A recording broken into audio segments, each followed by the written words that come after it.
Introduction. Welcome to Your Money or Your Life, 9 Steps to Transforming Your Relationship with Money and Achieving Financial Independence, now updated and revised for the 21st century.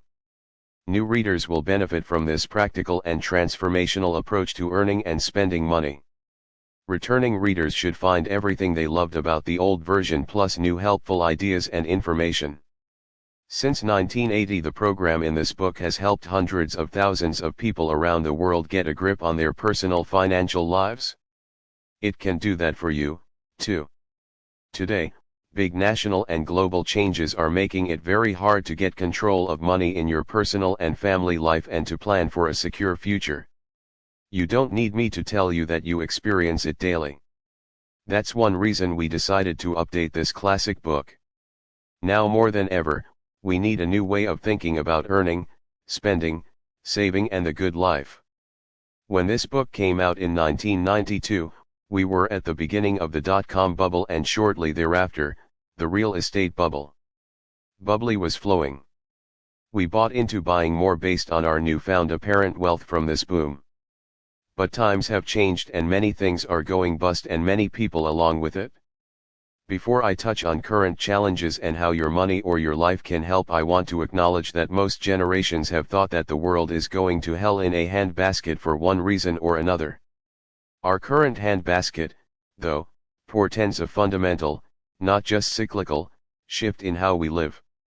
So many crises are synergizing into a perfect storm, savings are shriveling, debt is increasing, pensions are drying up, incomes are stagnating, jobs are going global, and social and health safety nets are unraveling. All this amidst a rapidly changing climate, crucial wells like oil and water beginning to run dry, populations starting to outstrip food supplies, and the global economy itself showing multiple signs of instability. If you're nervous, you have every right to be. According to the Christian Science Monitor, growing numbers of economists believe that America is now in a transformational economy, where consumer spending may play a lesser role, as households belatedly recognize the need to right-size their lifestyles. Global shifts like these and more are trickling down to our everyday lives. We might not understand monetary policy, but we do understand our paychecks not increasing as fast as our expenses. We might not understand the science of global warming or the calculations of energy return on energy investment, and oil extraction and production discussion, but we do understand hotter, wetter summers and rising prices at the gas pump. For all these reasons and more, the timeless common sense in your money or your life is actually timelier than ever. And it's not too late. While the early adopters who did this program in the 1980s and 1990s are now more insulated than most from global instabilities, it's never too late to shift to a more frugal way of life. Frugality, one friend said, is the new black. It's more in vogue than ever because it's so necessary. So let's go through some of challenges we're facing and see how transforming our personal relationship with money can shore up our personal levees and help us weather this gathering storm. Savings. In 2005, the personal savings rate in the United States fell below zero for the first time since the Great Depression. Since that time, it has mostly hovered between 0 and 1%. In the richest country in the world, we can barely save a dime. While we each bear responsibility for keeping our wallets zipped, temptation to overspend is everywhere.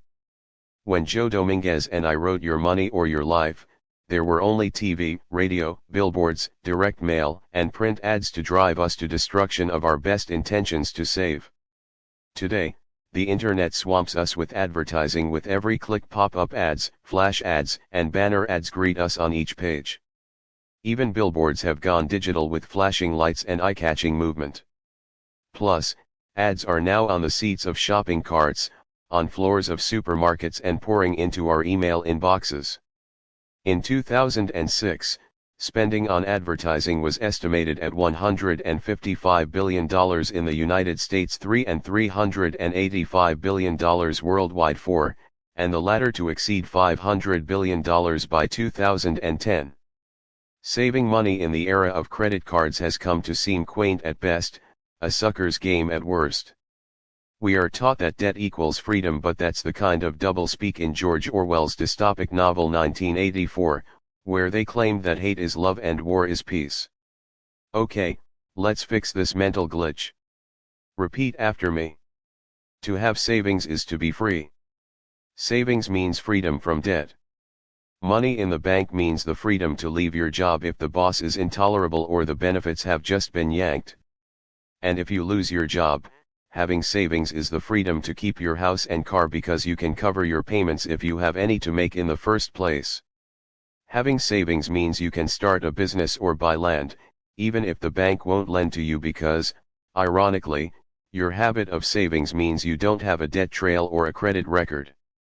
People who follow the program In Your Money or Your Life, on average, lower their expenses by 25% within 6 months, and almost to the person they say their quality of life has gone up.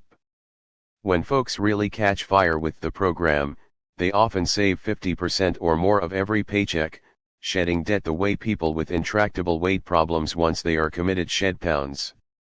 Debt. Speaking of debt, well, where do we start?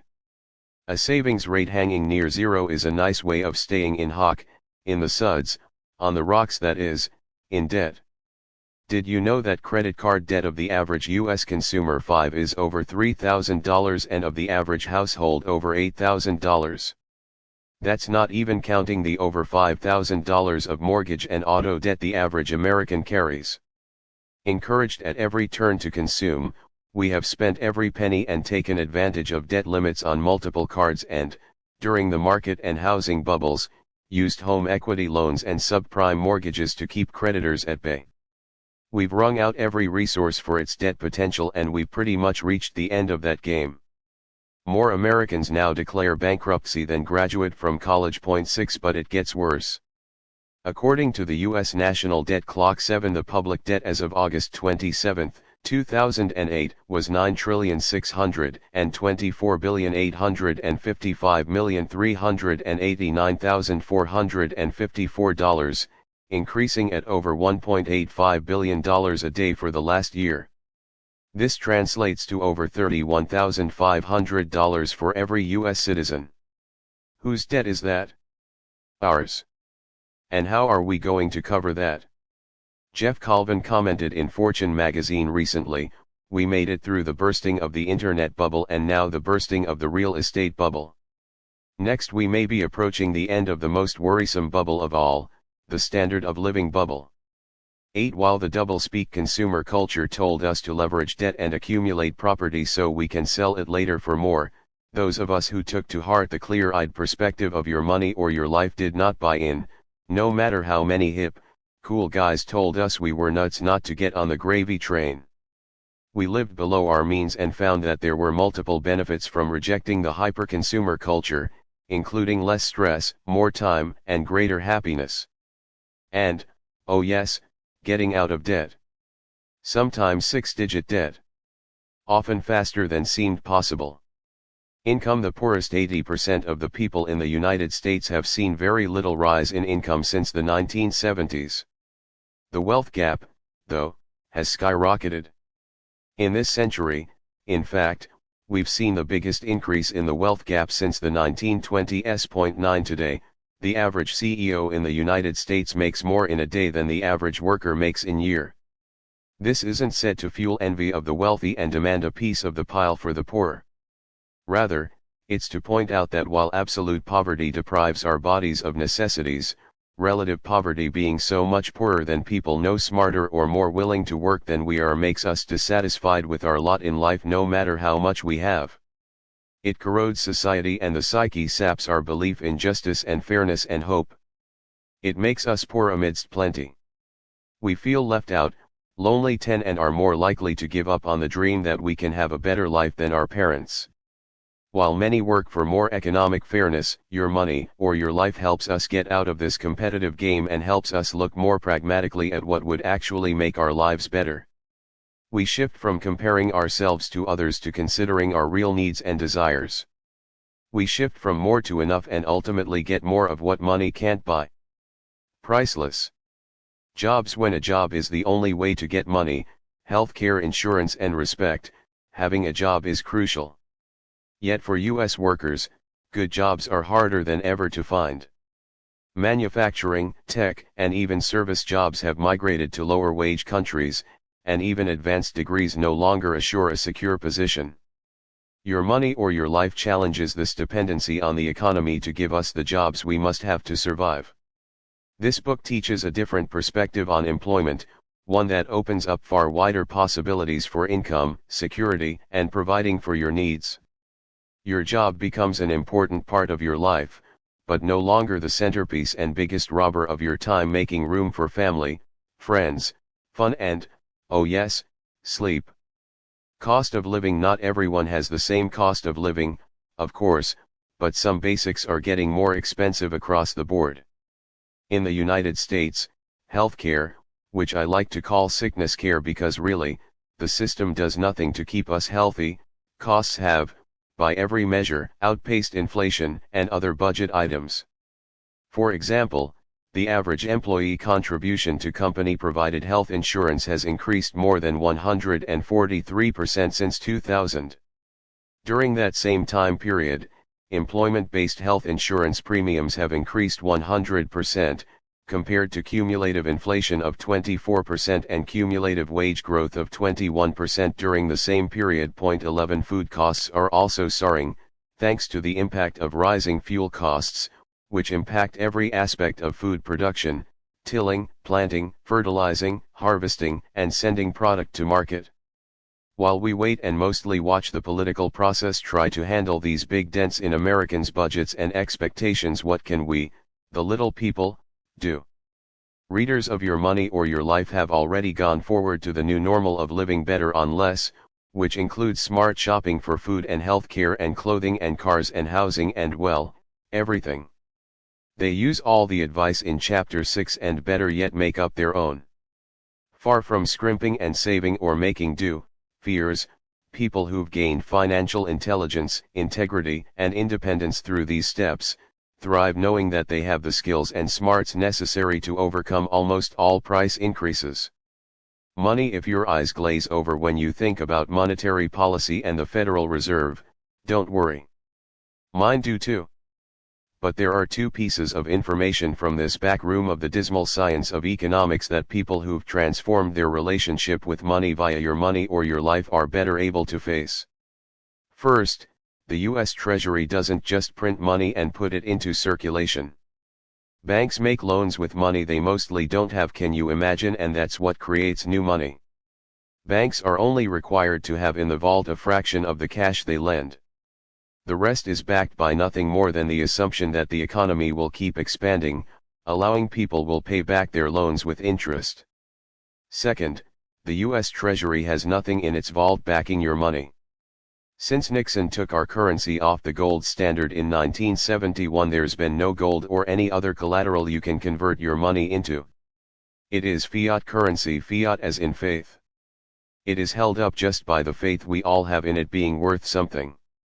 Because of this, depending solely on the money economy to meet your needs is actually risky business. If we think that money equals wealth or security or success, we are at the mercy of these economic and monetary forces. We are, as one sage said, laying up our treasures where moth and rust corrupt. But those who apply the 9-step program in Your Money or Your Life know otherwise. They know they need enough money to get things they rely on the money economy to produce, think cars and appliances, but beyond that they have other currencies, neighborly sharing, do-it-yourself skills, and the creative capacity to solve problems with what's at hand. One promise of this book is financial independence, but that's not just rolling in dough. It's unhooking your thinking from the consumer culture and from assuming you must buy your way through life. Security. Despite all our jitters, Social Security in some form will probably persist, though the age limit may keep going up. Since boomers, myself included, claim that 60 is the new 40, that's probably appropriate, though 82 as the new 62 seems a bit late for benefits to start. But what about pensions? Corporations are now shifting from defined benefit, guaranteed monthly payments based on salary and years of service paid by the corporation for the rest of your life, to defined contribution, an amount of your salary you can put into your retirement account. Risk is transferred from corporation to worker in that switcheroo of one little word. From 1978 to today, the number of defined benefit plans plummeted from 128,041, covering some 41% of private sector workers, to 26,000.12 according to the U.S. Bureau of Labor Statistics. Only 21% of workers in the private sector have defined benefit pensions. 13 As a result, there is grave concern in this country about the ability of seniors to financially afford the prolonged lifespan afforded us by medical advances. The program In Your Money or Your Life cannot be more important in these times when assumptions about the golden years are shifting significantly. While it's not a saving plan per se, it engenders many positive changes that lead people out of debt and into rapid savings. As the title of Joe Dominguez's original seminar, Transforming Your Relationship with Money and Achieving Financial Independence, suggests, there are two outcomes from doing this program: transformation and independence. Everyone who reads and heeds this book will indeed transform her relationship with money, have more of what he really wants, shift from debt to savings, and feel financially empowered. Those who stick with the program over time with focus and intention can arrive at financial independence well before Social Security cuts in or their company turns them out to pasture. They will have defined how much is enough for them and tested that enough point over a decade or more. No financial planner formulas for them. They know what they need and know that it's probably far less than the standard assumptions. They will have become knowledgeable and sophisticated about investment instruments that can provide sufficient income over time to assure that their basics are covered.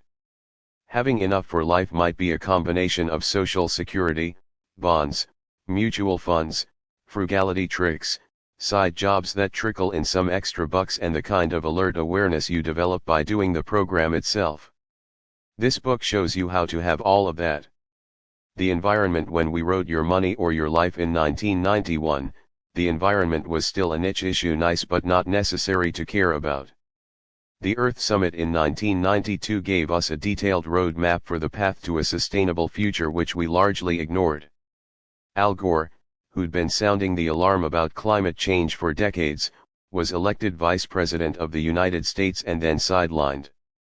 Clinton formed the President's Council on Sustainable Development. I personally served on the Council's Population and Consumption Task Force, to reckon with our situation, and our reports gathered dust.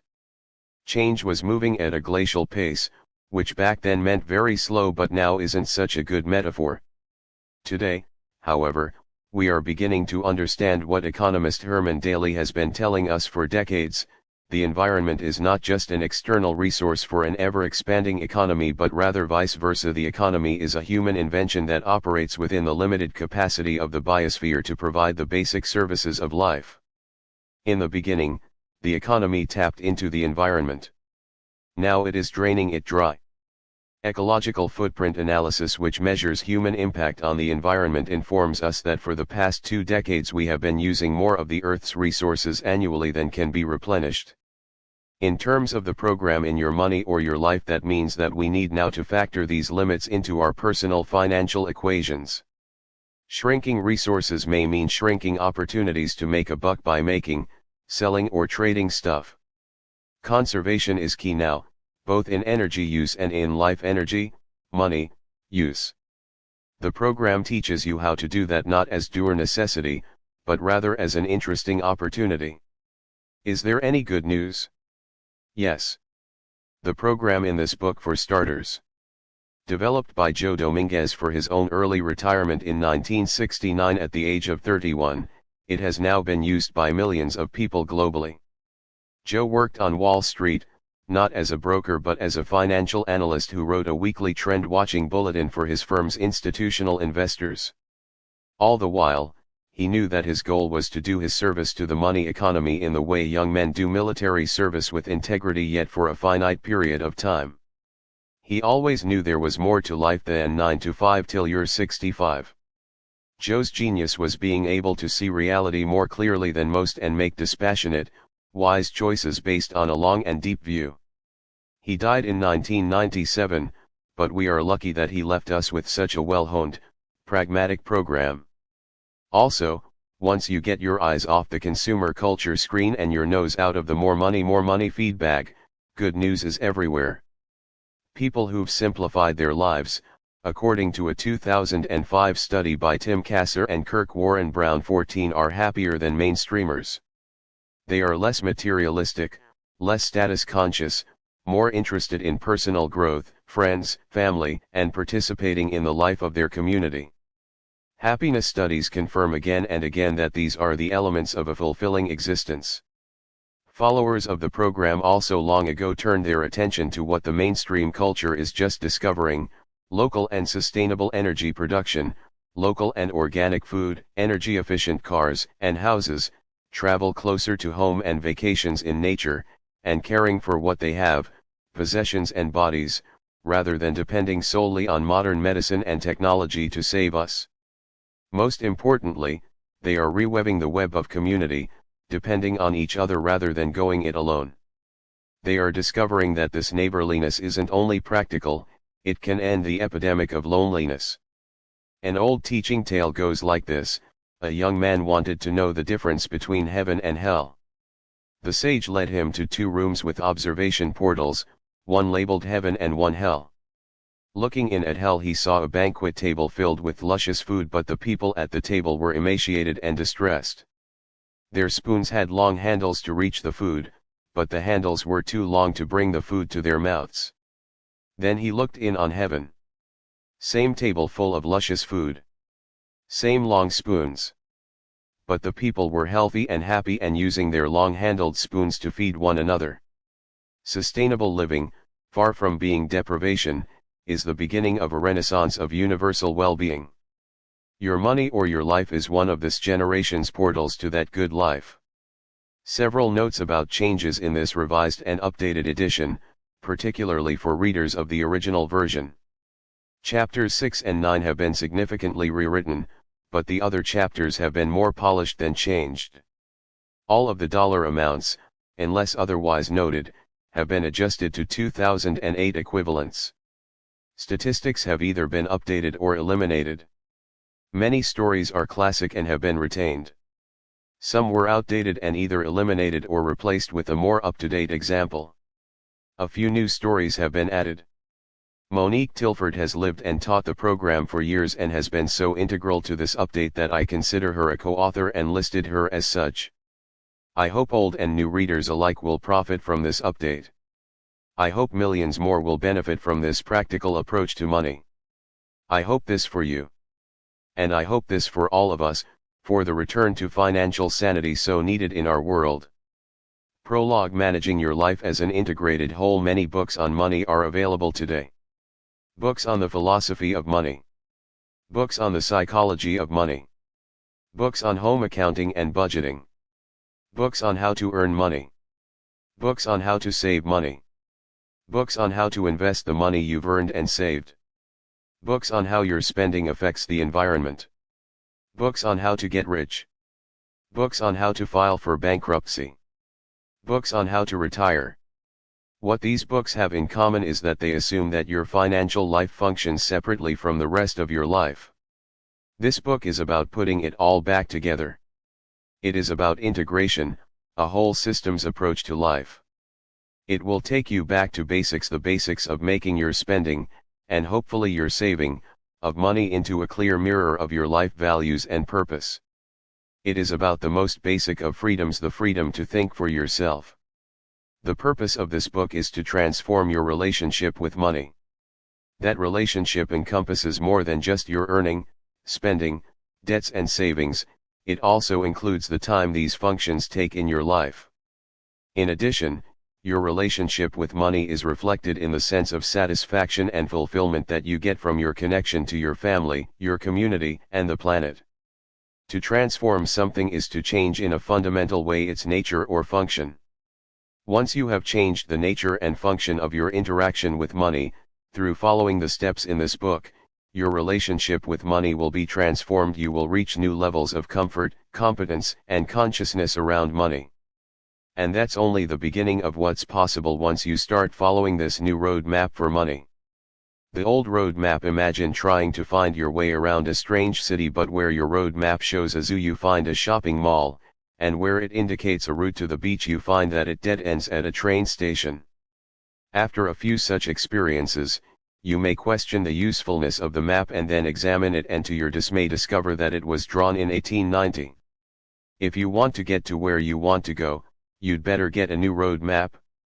Now, just as you can't navigate well with such an outdated map, neither can you successfully find your way through today's money maze with a financial road map charted during the latter part of the 19th century as the Industrial Revolution was gaining momentum. The Industrial Revolution was successful to the degree that it provided the material goods that were seen as necessary at the time. Like all revolutions, this one promised a better life for all Americans. And it delivered, but only as long as people really needed more material possessions. The landmarks of the old road map were clear: 9 to 5 till you're 65, trust in the company to take care of you in your old age, the United States is the world's greatest economic power and can do no wrong, we must push for a higher standard of living regardless of moral, ethical, emotional, cultural, spiritual, marital, environmental, and political consequences. Around about the mid-20th century, though, conditions began to change. For many people, material possessions went from fulfilling needs to enhancing comfort to facilitating luxury and even beyond to excess. We went from individual national economies to an increasingly global economy. Unlike in the past, problems began to emerge that could not be solved by providing more material goods. These problems were not restricted to Western industrialized nations but became global in nature. The planet itself began showing signs of nearing its capacity to handle the results of our economic growth and consumerism: water shortages, topsoil loss, global warming, species extinction, natural resource degradation and depletion, air pollution, and trash buildup are all signs that our survival is in question. According to the ecological footprint, humanity's consumption of natural resources first exceeded the planet's stores in 1985, and by early in this century we were consuming over 25% more than our supply. Effectively, the Earth's regenerative capacity can no longer keep up with demand. People are turning resources into waste faster than nature can turn waste back into resources. When we do that personally, we can assume that more work later will pay off the debt. But we don't get more planet later. We have only one. In addition, we've seen that our dependence on oil can lead to international conflict. Even though we won the Industrial Revolution, the spoils of war are looking more and more spoiled. This is especially true for us as individuals. The old road map for money has us trapped in the very vehicle that was supposed to liberate us from toil. The not-so-merry money-go-round. Once upon a time, earning a living was the means to an end. The means was earning, the end was living. Over time, our relationship with money, earning it, spending it, investing it, owing it, protecting it, worrying about it, has taken over the major part of our lives. Most of us spend much more than 40 hours out of the week's total of 168 hours earning money. We must take time to dress for our jobs, commute to our jobs, think about our jobs at work and at home, decompress from our jobs. We must spend our evenings and weekends in mindless escape entertainment in order to recreate from our jobs. We must occasionally vacate our jobs, or spend time at the doctor's office to repair our job-stressed health. We need to plan our careers, attend job seminars or union meetings, lobby or picket for our jobs. We must spend money to maintain our jobs: job costuming, commuting costs, food bought expensively at the workplace. We must spend so that our neighborhood, house, car, lifestyle, and even life mate reflect our position in the work world. With all that time and money spent on and around our jobs, is it any wonder that we have come to take our identities from them? When asked, "What do you do?" we don't say, "I do plumbing." We say, "I am a plumber." When we are not taking our identity from our jobs, we are identified as consumers. According to the dictionary, to consume is to destroy, squander, use up. We consider shopping to be recreation, so we shop till we drop, a pastime that's spread from suburban malls in the United States to urban centers around the world. We want a good future for our kids, so we work harder or become a two-income family and sometimes depend on others to care for our children. We earn for their college educations but relinquish the opportunity to spend time with them during their formative years, substituting toys for time. We are spending so much of our precious time earning in order to spend that we don't have the time to examine our priorities. Our old financial map, instead of making us more independent, fulfilled individuals, has led us into a web of financial dependencies. Our lives are so woven into the fabric of the economy that many of us no longer have the other kinds of wealth to fall back on: close-knit families and communities, growing our own food, knowing how to make and fix the tools of daily life. The old road map has hit the end of the road. The material progress that was supposed to free us has left us more enslaved. Conditions have changed, but we are still operating financially by the rules established during the Industrial Revolution, rules based on creating more material possessions. But our high standard of living has not led to a high quality of life for us or for the planet. Remember that the old road map had nothing wrong with it. It brought unimaginable conveniences and comforts to the common man and woman. But the territory has changed, and new tools for navigation are needed. What we need now is a new financial roadmap that is based on current global conditions and offers us a way out. Creating a new roadmap. How do you find a new roadmap for money? It requires thinking in new ways, managing your life as an integrated whole, and identifying old assumptions. Thinking in new ways. For all our brain power, we humans are creatures of habit, often unwilling to let go of old patterns of behavior. The following story illustrates this. One day a young girl watched her mother prepare a ham for baking. At one point the daughter asked, "Mom, why did you cut off both ends of the ham?" "Well, because my mother always did," said the mother. "But why?" "I don't know, let's go ask Grandma." So they went to Grandma's and asked her, "Grandma, when you prepared the ham for baking, you always cut off both ends. Why did you do that?" "My mother always did it," said Grandma. "But why?" "I don't know, let's go ask Great-Grandma." So off they went to Great-Grandma's. "Great-Grandma, when you prepared the ham for baking, you always cut off both ends. Why did you do that?" "Well," Great-Grandma said, "the pan was too small." Just as we can get caught in outmoded habit patterns passed down through generations, we can also get trapped by our habitual thinking just as much as and just as erroneously as people who maintained until recently that the earth was visibly and verifiably flat. We also get stuck in unconscious and invisible boxes that limit our ability to think in new ways. Here's a puzzle for you. See figure P1. Connect these 9 circles with 3 straight lines without lifting your pen or pencil from the paper. Figure P1, the 9 circles puzzle. The 9-circle puzzle is a fine exercise in thinking outside your ordinary mental boxes and in discarding assumptions. Most people who can't immediately solve it have assumed that they're not allowed to go outside the imaginary box defined by the 9 circles. There is nothing in the rules that says you can't extend your lines out to the edges of the paper or even beyond. Another common assumption is that those round things are dots instead of good-sized circles, which have a top, center, and bottom. Now look. As you can see, you can't solve the puzzle by staying inside your customary frame of reference. This book is about learning how to think in new ways, how to look beyond what you know to be true and discover your new roadmap for money. Financially independent thinking. One of the keys to creating your new roadmap is what we call financially independent thinking. This is the process of examining those basic assumptions that you have unconsciously adopted, of evaluating your old roadmap. Thinking is noticing that you no longer need to cut off the ends of the ham, that limited frames keep us from seeing solutions, and that more is better is no longer the name of the road to happiness. Thinking is about cartography, making your own map, one that accurately depicts the terrain of your life as it actually is today. This map will allow you to choose your own path through the territory of your earning and spending and to integrate that path with the rest of your life. Thinking is essential for anyone who wants a clear, Relaxed relationship with money. Until you can think independently, you can't be independent.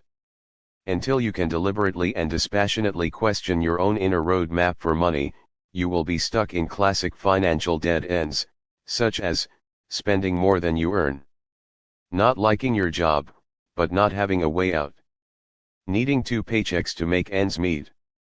Just when you get ends to meet, seeing someone, your boss, the government, move the other end. Being so confused by money that you leave it to the experts, who in turn feed on your ignorance. The results of FI thinking. FI thinking is about applying consciousness to the flow of money in your life. Just reading this book will initiate FI thinking in your life, but there is more.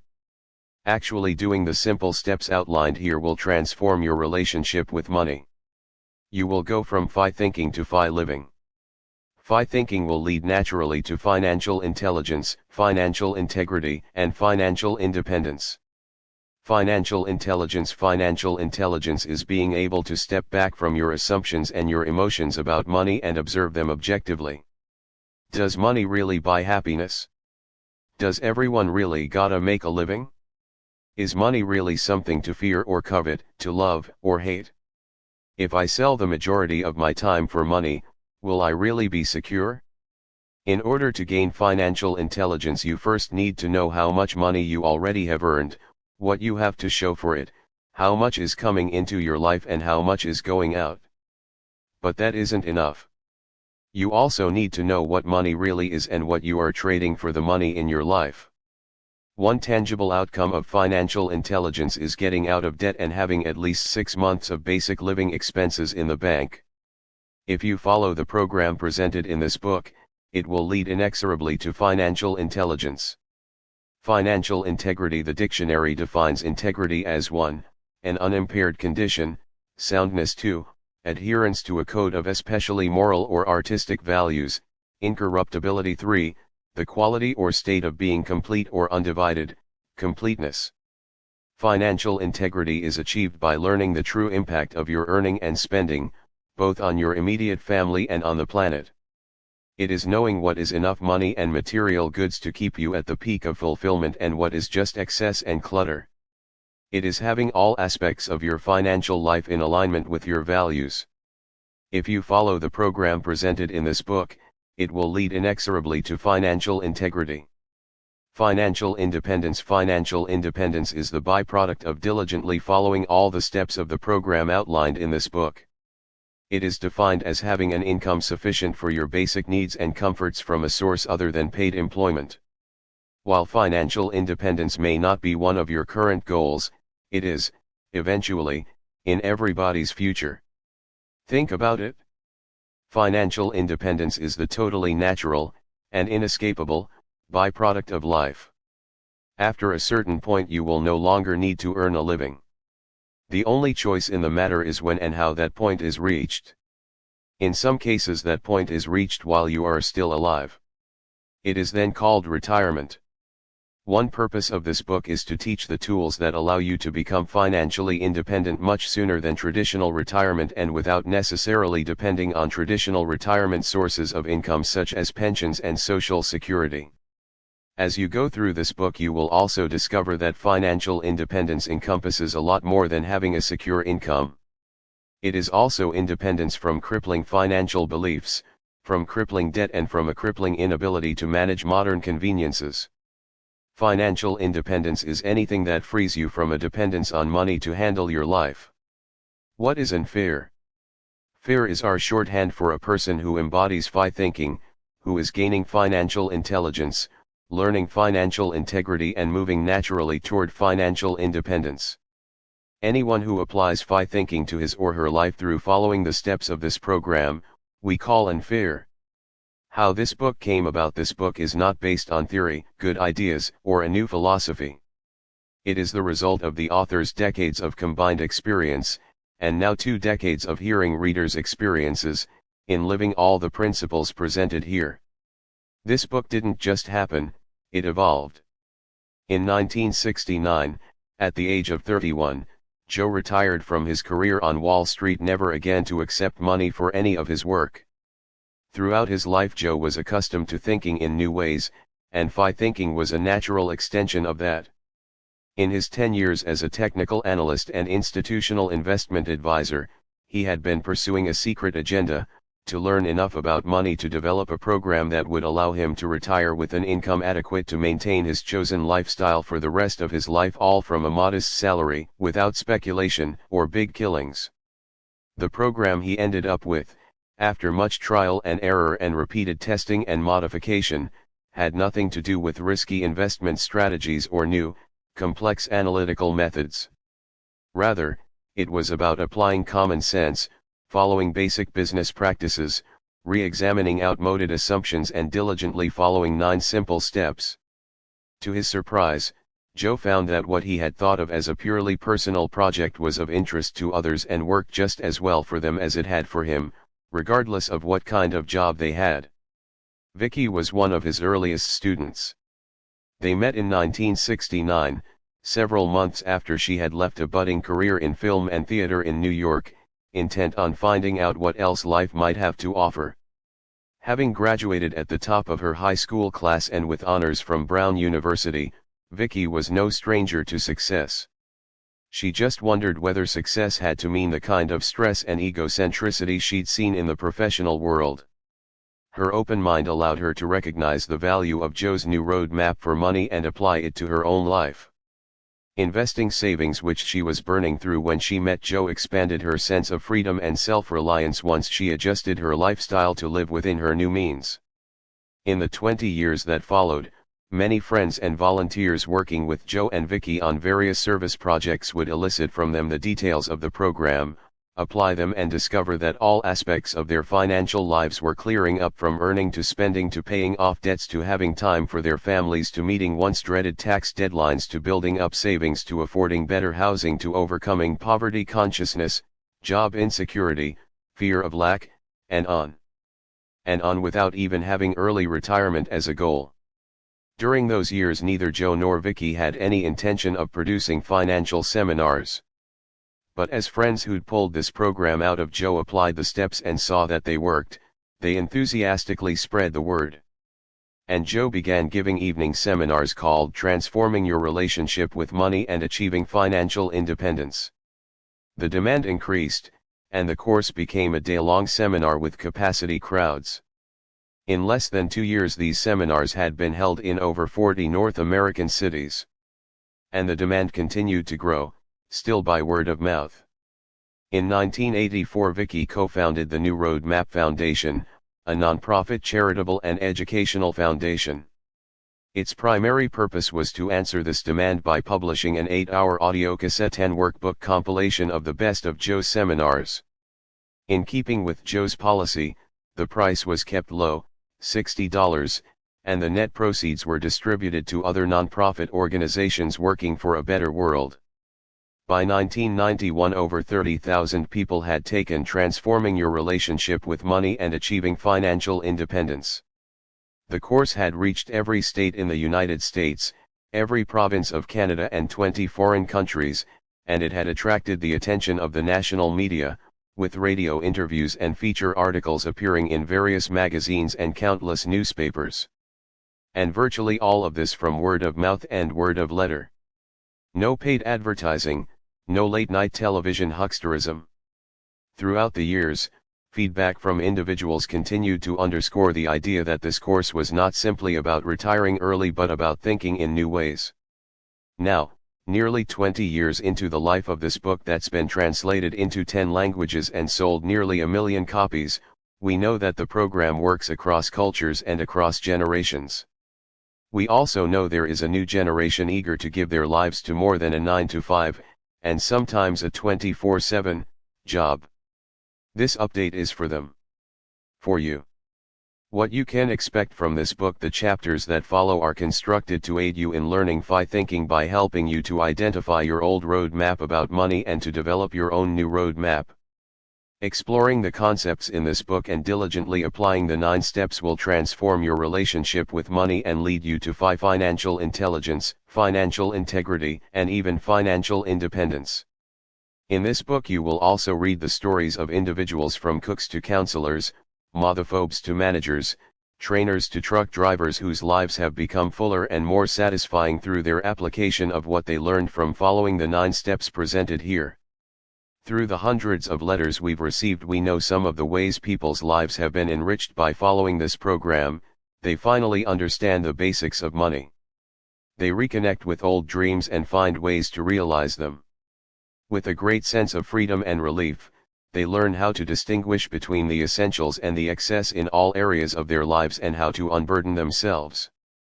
On average, people at all income levels lower their expenses by 25% and most feel happier, even if for the sake of their sanity they forsake a bit of income. They find that their relationships with their mates and children improve. Their new financial integrity resolves many inner conflicts between their values and their lifestyles.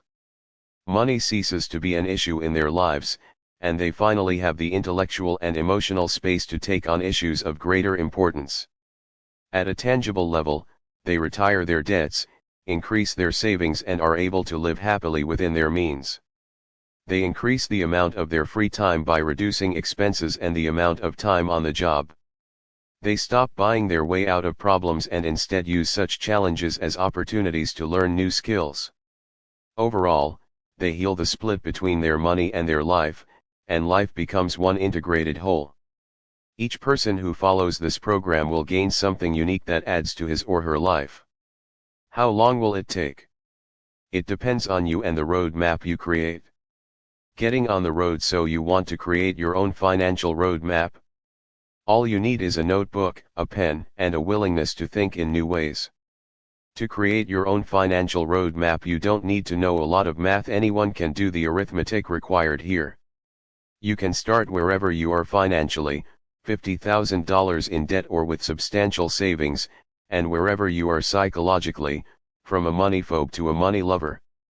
It will take commitment to do the steps of this program, but every step you take will generate a reward. The rewards will not all be achieved by the time you finish reading this book. At first, some of the steps may look as if they will be time-consuming to put into practice consistently. However, people who have been doing the steps for some months report that they are actually spending less time on their money matters than before the course. The fact that their checkbooks always balance, that they don't ever have to rush to the bank to cover overdrafts, that they spend no time on unrealistic budgets, that they have no more arguments with their spouses over money, that they don't have to spend hours wondering where it all went, and that the automatic record keeping makes income tax time a breeze are just a few of the ways that applying the steps consistently produces savings of your most precious resource, your time. The bigger map. Remember that our current financial roadmap was developed for the American community during the Industrial Revolution.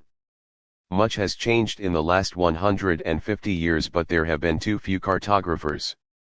Today we must expand our financial roadmap beyond our own family, beyond even our own American community, and include all the world's peoples. Further, considering the major environmental problems we are facing worldwide, we must expand to include the natural world. Our global community requires that individuals re-examine and realign their thinking and their choices about their personal financial lives. Those participants who have achieved financial independence have discovered the fulfillment that comes from contributing their time, talent, and love to the welfare of our planet and its inhabitants. It is the author's fervent hope that this book will increase your freedom to contribute to your world. 1. The Money Trap, the old roadmap for money, the tender trap. Your money or your life. If someone thrust a gun in your ribs and said that sentence, what would you do? Most of us would turn over our wallets. The threat works because we value our lives more than we value our money. Or do we? Penny Y worked 70 hours a week as a successful saleswoman, but that wasn't it.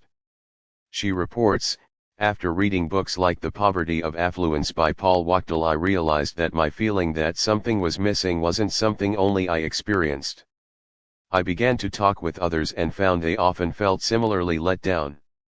Having gotten the prize of a comfortable home with all the trimmings, there was a sense of, is this all? Do I have to work and then retire worn out to be put out to pasture? To do nothing then but to try to spend money I saved up and to waste my time till my life is over. Carl M.'s love was music, but his life was working in data processing for Snohomish County, Washington, and he'd all but given up the hope that love and life could go together. Unsure of what it meant to be a man, he'd assumed all the trappings of adulthood and waited for the day when they'd catapult him into manhood. He'd graduated from college and gotten a wife, a skill, a job, a car, a house, a mortgage, and a lawn to mow. Instead of feeling like a man, however, he felt increasingly trapped. Diane G just plain hated her job as a computer programmer. She did the bare minimum she had to do in order to keep her job, but did it so well that she couldn't be fired. She accumulated all the symbols of success: a sports car, a house in the country, but they barely balanced the boredom of her job. She went on to travel and participate in a variety of workshops, but none of these pleasures countered the doldrums of the work week. She finally decided that this must be as good as it gets, with her job biting the center out of her life. Even though many of us like our jobs, very few of us can say with honesty that our work lives are perfect.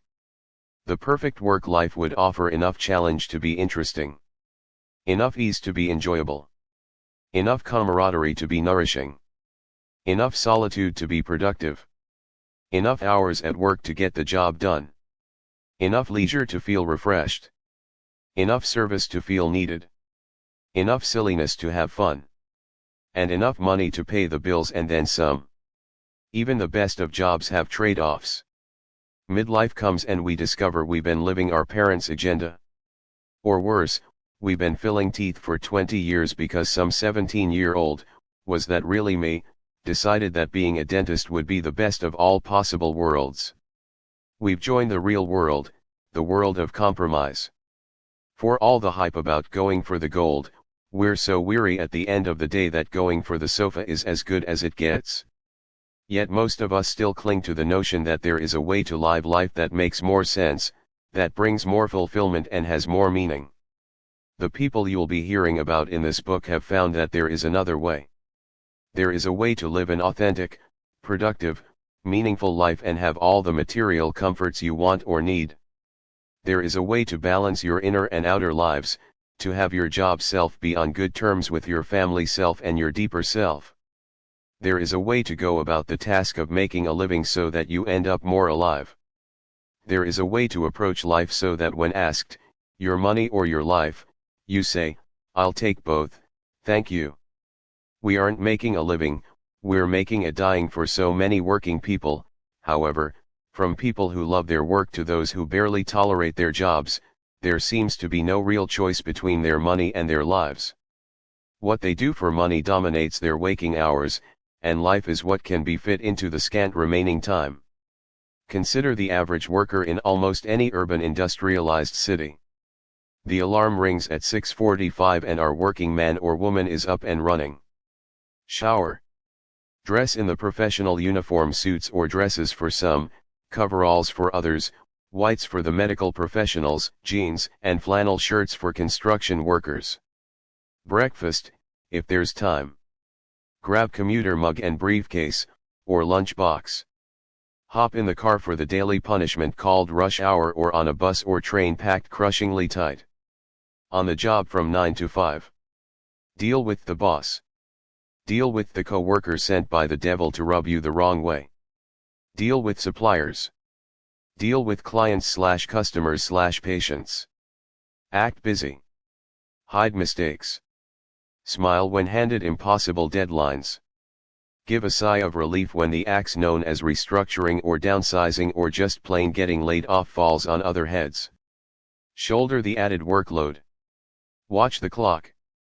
Argue with your conscience but agree with the boss. Smile again.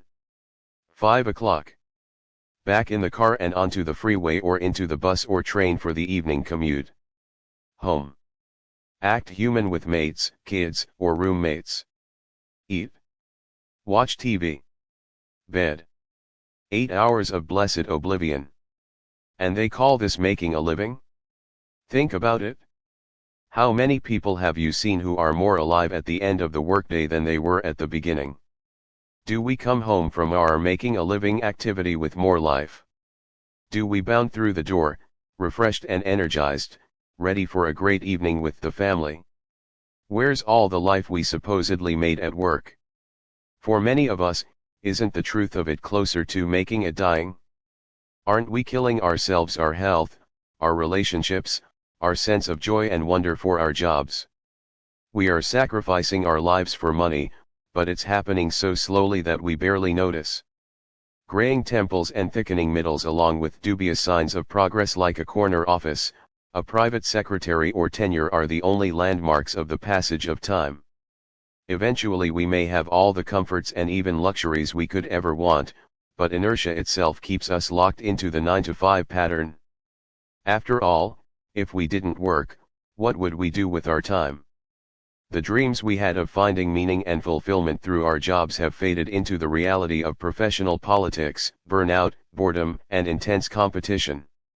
Even those of us who like our jobs and feel we're making a contribution can recognize that there is a larger arena we could enjoy, one that is beyond the world of 9 to 5, the fulfillment that would come from doing work we love with no limitations or restraints and no fear of getting fired and joining the ranks of the unemployed. How many times do we think or say, I would do it this way if I could, but the board members/Zilch Foundation want it done their way? How much have we had to compromise our dreams in order to keep our funding or our job? We think we are our jobs even if we were financially able to turn our back on jobs that limit our joy and insult our values. We are all too often psychologically unable to free ourselves. We have come to take our identity and our self-worth from our jobs. Our jobs have replaced family, neighborhood, civic affairs, church, and even mates as our primary allegiance, our primary source of love and site of self-expression. Reflect on that for yourself. Think about how you feel when you respond to that getting to know you question, what do you do, with ___________. Do you feel pride? Do you feel shame? Do you want to say, I'm only __________, if you aren't meeting your own expectations for yourself? Do you feel superior? Inferior? Defensive? Do you tell the truth? Do you give an exotic title to a mundane occupation to increase your status?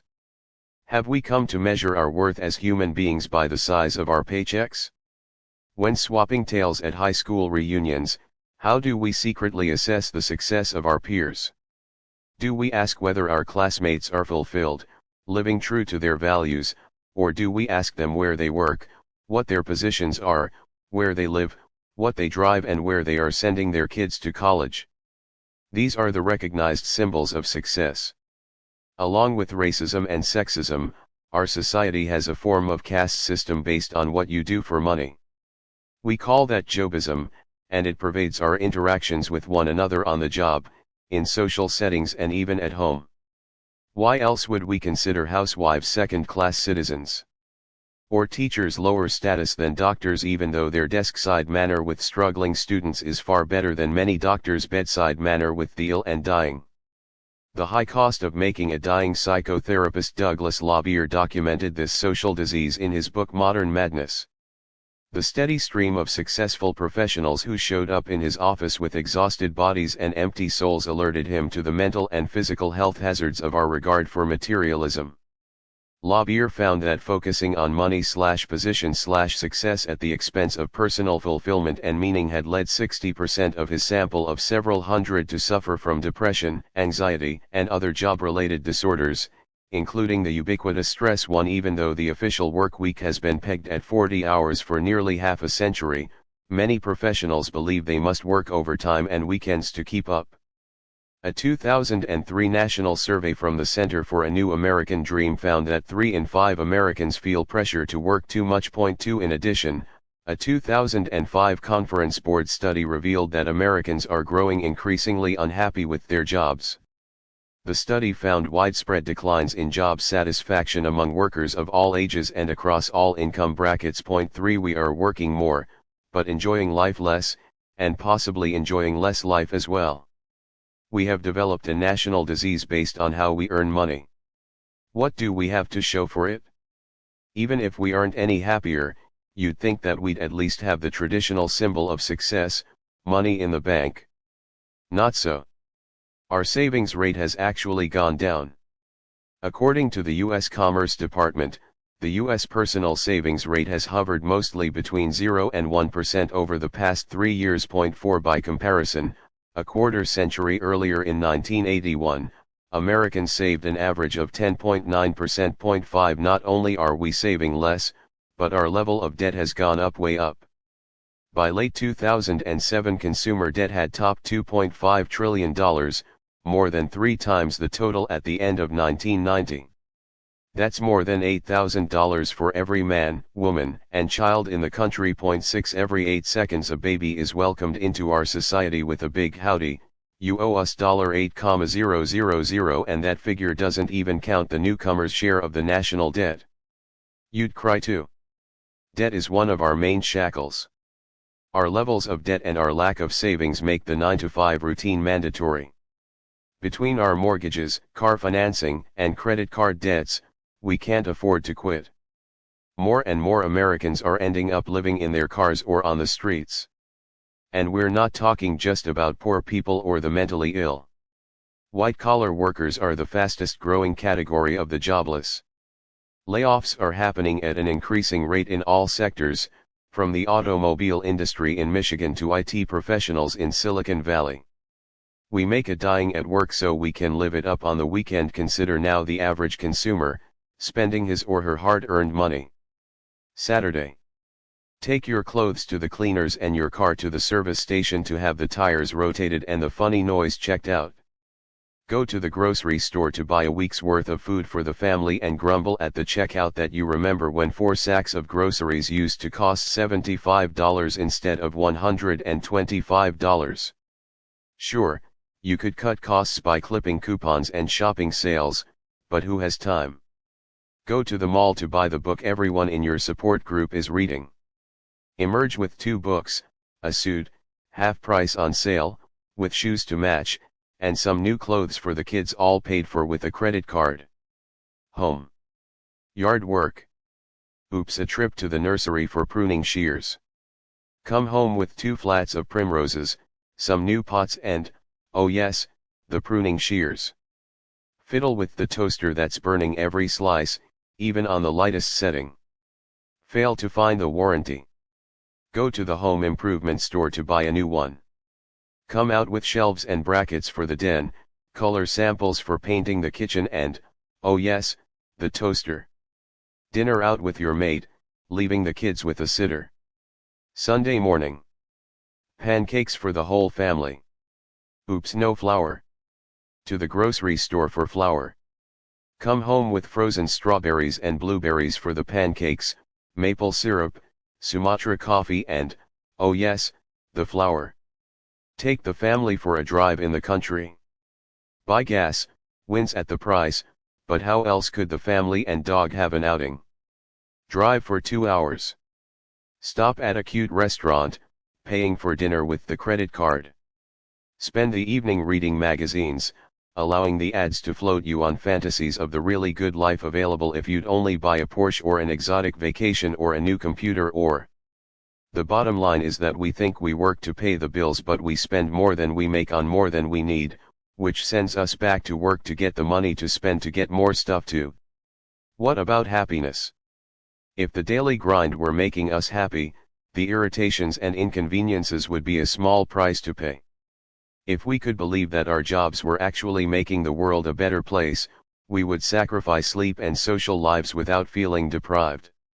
If the extra toys we buy with our toil were providing anything more than momentary pleasure and a chance to one-up others, we'd spend those hours on the job gladly.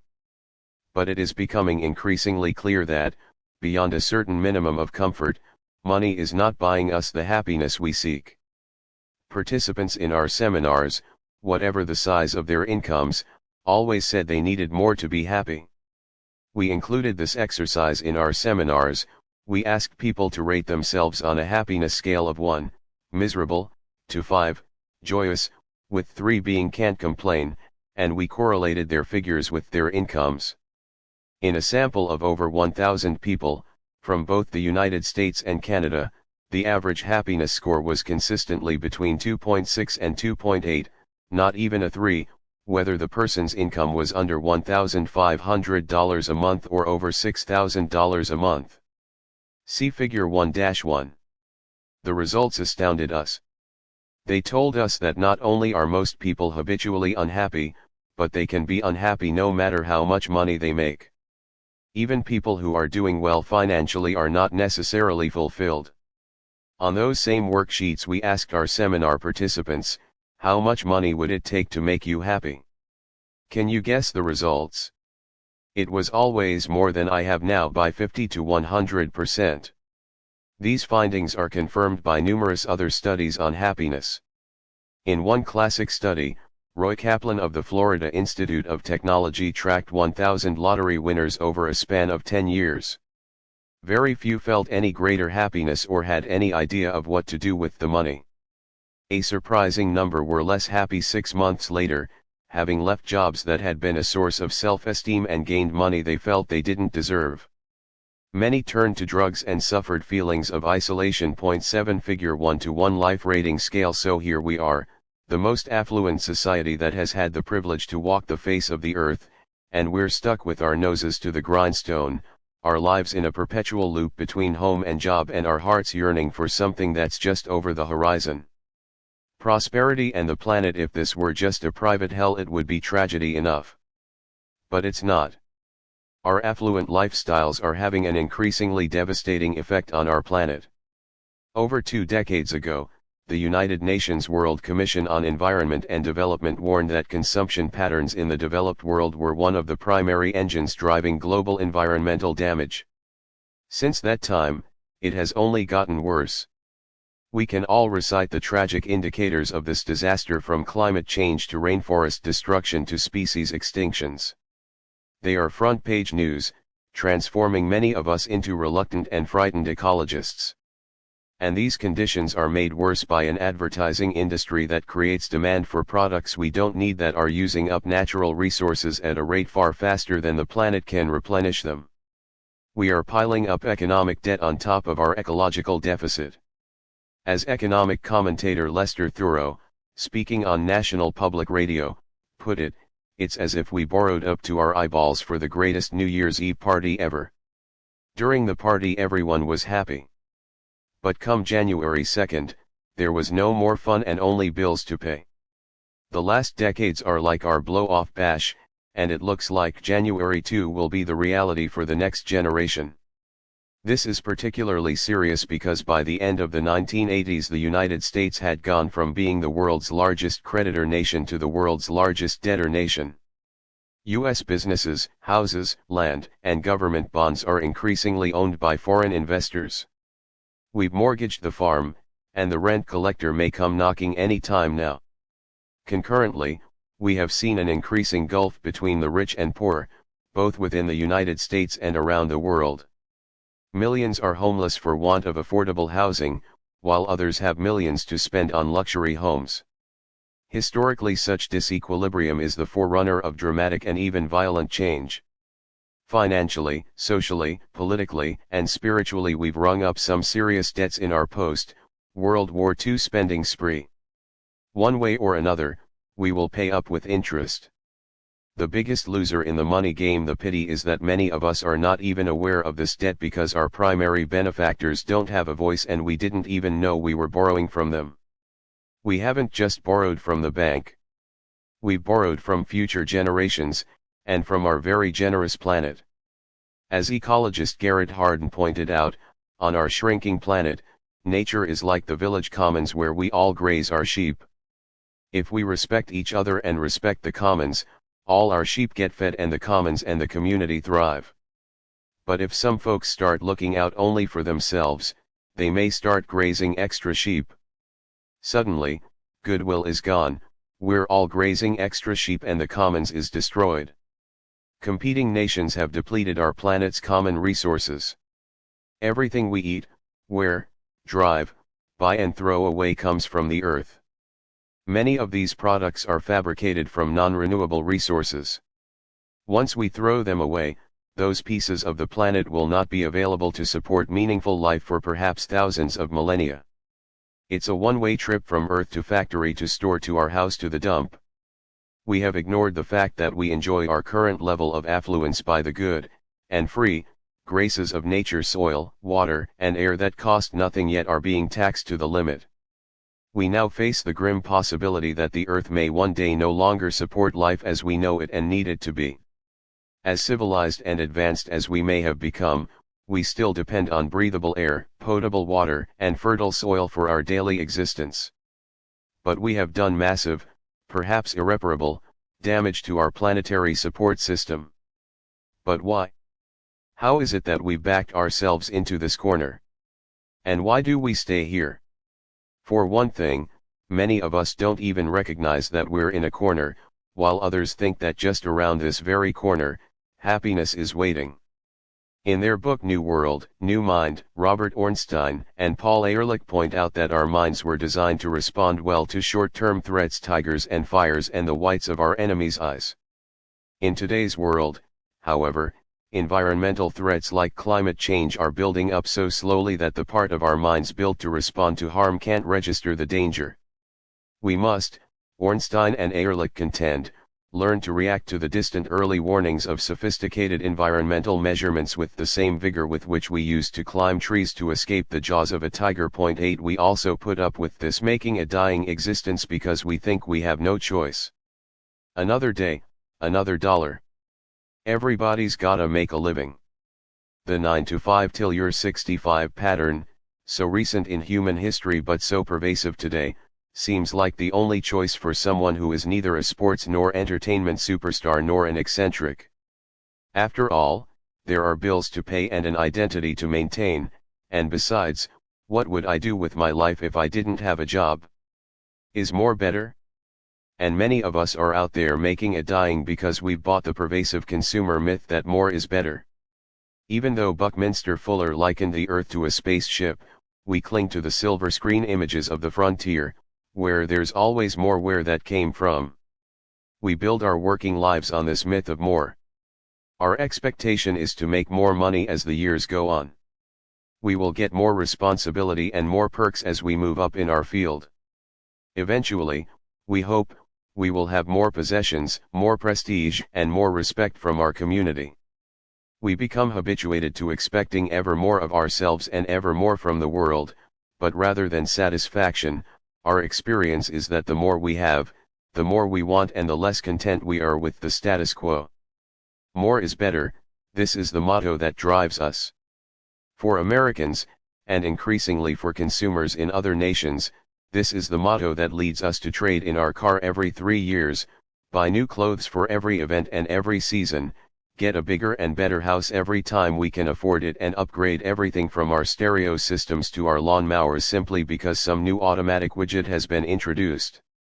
According to psychologist David G. Myers, author of The Pursuit of Happiness, the average U.S. citizen's buying power, adjusted for inflation, more than doubled between 1957 and 2002.9. As a result, former luxury items became commonplace. Paul Wachtel noted in his 1989 book, The Poverty of Affluence, that, in 1958, when economist John Kenneth Galbraith appropriately described the United States as the affluent society, 9.5% of U.S. households had air conditioning, about 4% had dishwashers, and fewer than 15% had more than one car. By 1980, when Ronald Reagan's successful bid to replace Jimmy Carter was based on the widespread sense that people were suffering economically, the percentage of homes with air conditioning had quintupled, the percentage with dishwashers had increased more than 700%, and the percentage with 2 or more cars had about tripled. Yet, despite the astounding economic growth, despite owning more of the gadgets, machines, and appliances thought to constitute the good life, Americans felt significantly less well off than they had 22 years before. Polls showed. 10 Those trends have continued. Midway through the first decade of the 21st century, 2/3 of American households own 2 or more vehicles. Over 1/3 own 3 or more. 11 More than half of American homes have dishwashers. 12 Over 3/4 of new homes in the United States come equipped with central air. 13 Meanwhile, National Opinion Research Center surveys reveal that the percentage of Americans that describe themselves as very happy has been steadily declining since the late 1950s. In 1957 the percentage was 35%. By 2002 it was 30%. If you live for having it all, what you have is never enough. In an environment of more is better, enough is like the horizon always receding.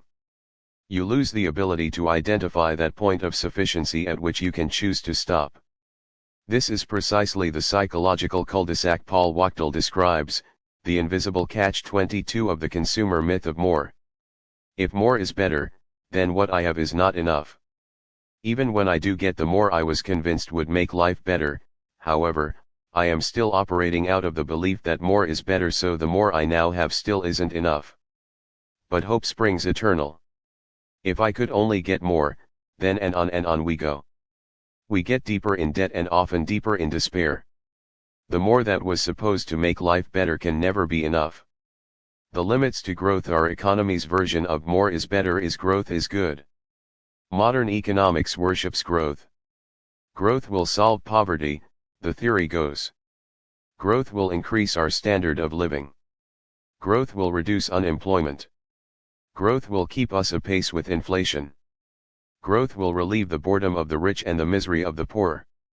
Growth will bolster the GNP, boost the Dow and beat the Japanese. A rising tide lifts all boats. What we overlook is that the fuel for economic growth comes from nature, and even under the best of circumstances, nature is not infinitely abundant. Resources can and do run out. There are limits in nature. At a physical level, nothing grows forever. Every plant and every animal reaches an optimal size and then begins mature function, participating in life, leafing, fruiting, responding to stimuli and providing nourishment and competition for other forms of life around it. We also know that every population of plants or animals reaches a maximum number, based on the finite resources of energy, food, water, soil, and air, and then begins to stabilize or decrease in size. There always comes a point where the individual or the specific population either collapses or dies off due to lack of resources, or stabilizes at a level that the environment can handle. By ignoring this fundamental reality of the natural world, we as individuals, and our economy, are now exceeding Earth's capacity to handle our demands. According to the latest ecological footprint studies, which measure how much biologically productive land and sea we use compared to what is available, by 2003 we were spending planetary resources at a rate 25% above the planet's capacity to replenish them.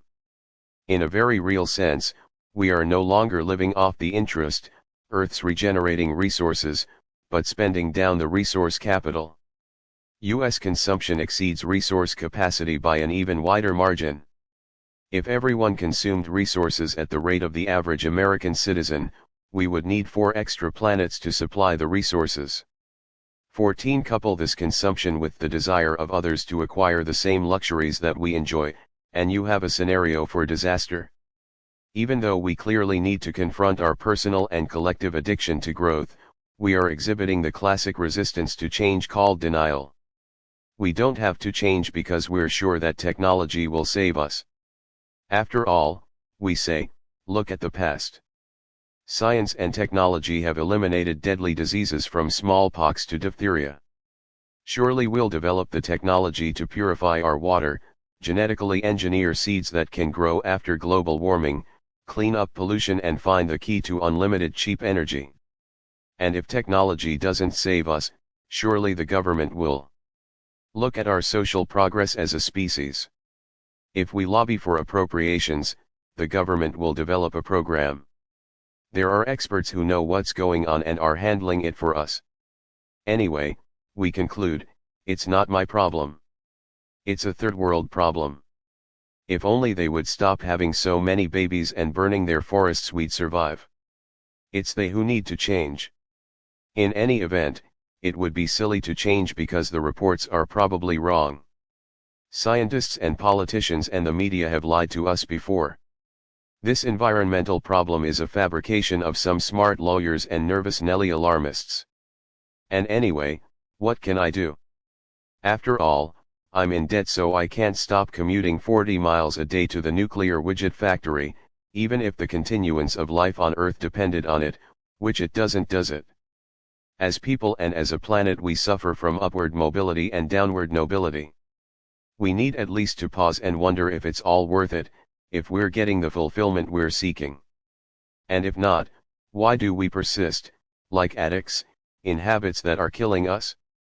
The creation of consumers. Perhaps we cling to our affluence even though it isn't working for us or the planet because of the very nature of our relationship with money. As we shall see, money has become the movie screen on which our lives play out. We project onto money the capacity to fulfill our fantasies, allay our fears, soothe our pain and send us soaring to the heights. In fact, we moderns meet most of our needs, wants and desires through money. We buy everything from hope to happiness. We no longer live life. We consume it. People in industrialized nations used to be called citizens. Now we are consumers, which means, according to the dictionary definition of consume, people who use up, waste, destroy and squander. Consumerism, however, is just a 20th century invention of our industrial society, created at a time when encouraging people to buy more goods was seen as necessary for continued economic growth. By the early 1920s a curious wrinkle had emerged once we were starting to win the Industrial Revolution. The astounding capacity of machinery to fill human needs had been so successful that economic activity was slowing down. Instinctively knowing they had enough, American workers were asking for a shorter work week and more leisure to enjoy the fruits of their labors. Two sectors of American society were alarmed at this trend. The moralists who had internalized the Protestant work ethic believed that idle hands would do the work of the devil. Leisure is debasing, they thought, leading at least to sloth if not to the rest of the 7 deadly sins. The other sector to sound the alarm was the industrialists. Reduced demand for factory output threatened to halt economic growth. Workers did not seem as instinctively eager to buy new goods and services, like cars, chemicals, appliances, and entertainment, as they did the old ones, like food, clothing, and shelter. The alternative to growth, however, was seen not as maturity but as the precursor to the stagnation of civilization and the death of productivity. New markets were needed for the expanding cornucopia of goods that machines could turn out with such speed and precision and for the continued profit of the industrialists. And here's the stroke of genius, these new markets would consist of the same populace, but the people would be educated to want not only what they needed but new things that they didn't need. Enter the concept of standard of living.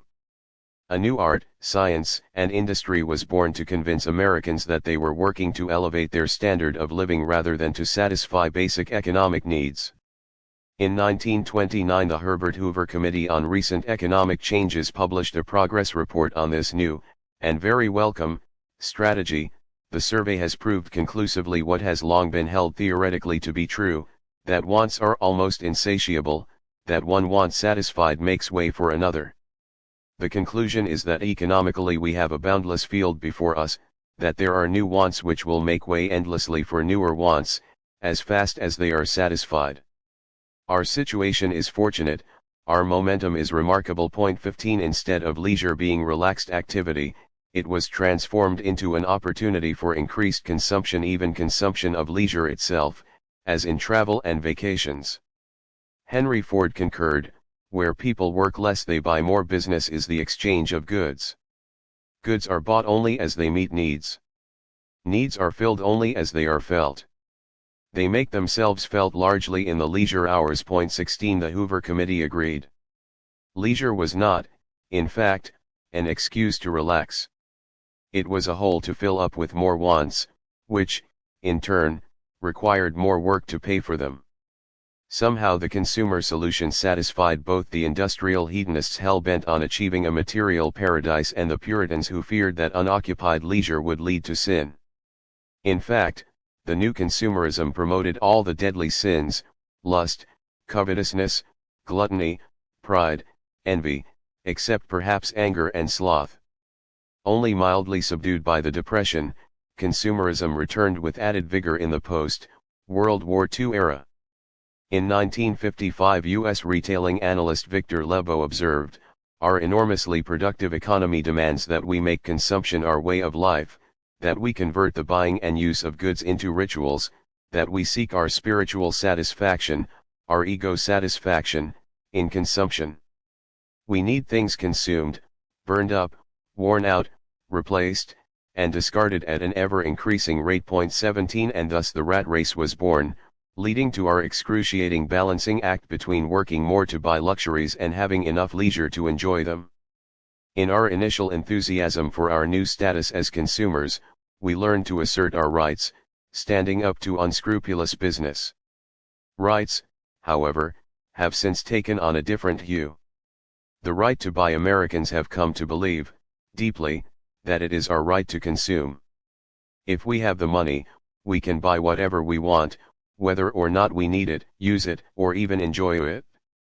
After all, it's a free country. And if we don't have the money, heck, what are credit cards for? Born to shop. Whoever dies with the most toys wins. Life, liberty, and the pursuit of material possessions. In the coming years, our right to consume what we want, when we want, how we want, and where we want will be called increasingly into question as we struggle with the issues of the global marketplace, human rights, free trade, environmental damage, and dwindling resources. Wouldn't it be easier to wage our personal battles with our urge to splurge before the public battles heat up and light up our excesses? Instead of going for the gold, we can go for the Goldilocks joys of having neither more nor less but just enough before circumstances make us change. It's so much easier to be good by choice than by coercion. To buy is right. Having challenged and confronted this sacred cow called the right to consume, we can look at another kind of right. We have absorbed the notion that it is right to buy, that consuming is what keeps America strong. If we don't consume, we're told, masses of people will be thrown out of work. Families will lose their homes. Unemployment will rise. Factories will shut down. Whole towns will lose their economic base. We have to buy widgets to keep America strong. Part of why our consumers have less money to spend is that saving has clearly become un-American. Even the language of modern economics promotes consumption. What else would we do with disposable income besides dispose of it? We certainly wouldn't want to keep it around where it would just rot. So if consuming is the way to keep the economy strong and savers are people willing to put their fellow citizens out of work, a day at the mall can be considered downright patriotic. Indeed, following the 9/11 terrorist attacks, the US president and other elected officials encouraged us to fight back by going shopping. The only downside is that our rising expectations have outstripped our incomes, leaving the average consumer patriot increasingly in debt. This puts us in a bind. The only way for us to exercise our economic patriotism is to go deeper into debt. We are in a no-win situation. You're wrong if you buy and wrong if you don't. All of this is exacerbated by advertising. The average American child aged 2 to 11 sees more than 25,000 advertisements a year alone. 18 In 2006, advertising in the United States was a nearly $300 billion industry, roughly $1,000 for every U.S. citizen. 19 Marketing theory says that people are driven by fear, by the promise of exclusivity, by guilt and greed, and by the need for approval. Advertising technology, armed with market research and sophisticated psychology, aims to throw us off balance emotionally and then promises to resolve our discomfort with a product.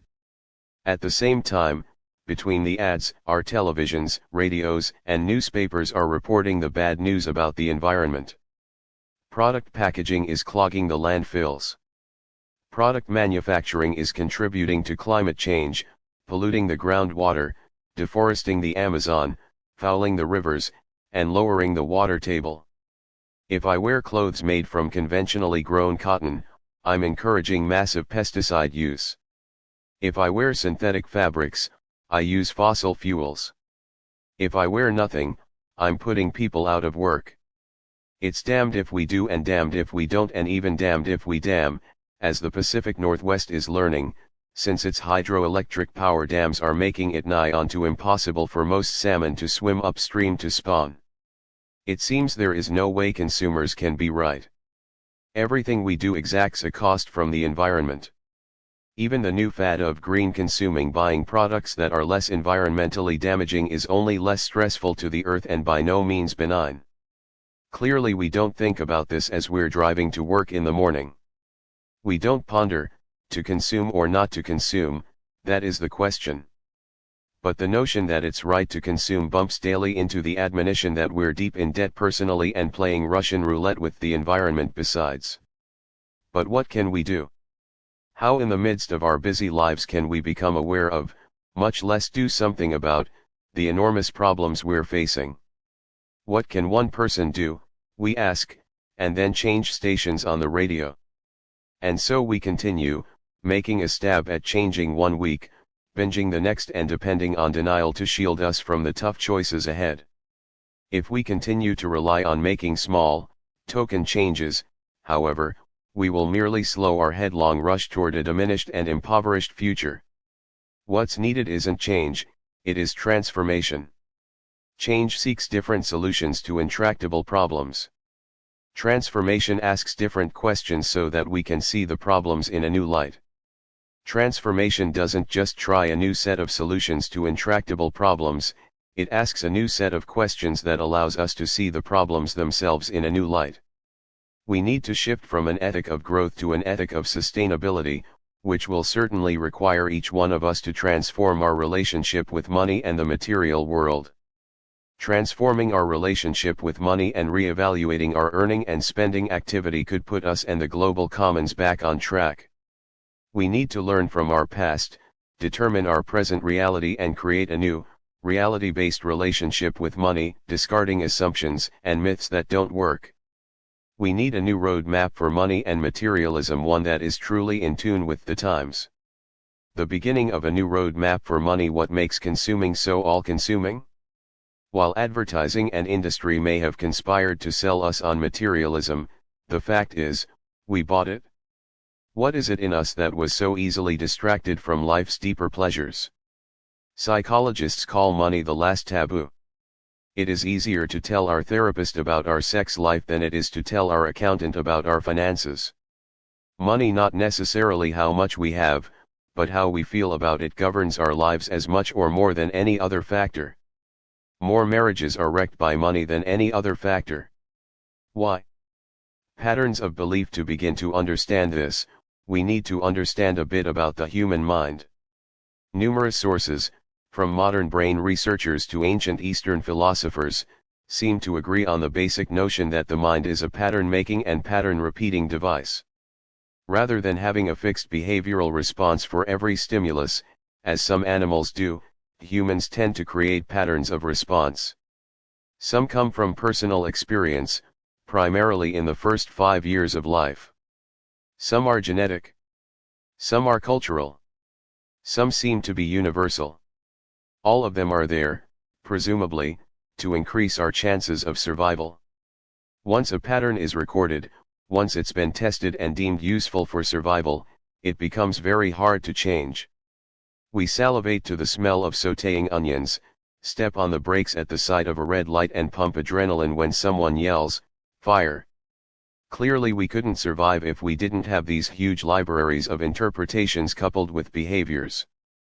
But here's the rub, not all, or even a majority, of these patterns have anything to do with objective reality, yet they persist, governing our behavior. They are so tenacious, in fact, that we will often ignore or deny reality itself in favor of one of our interpretations. The snakes on a child's bedroom floor that are banished if mother leaves the door ajar are an obvious example of an absurd but convincing interpretation of reality. We usually call such obviously erroneous notions superstitions. But which of our many beliefs are superstitions, and which are fact? Does walking under a ladder or breaking a mirror really bring bad luck? Most of us are beyond such primitive superstitions.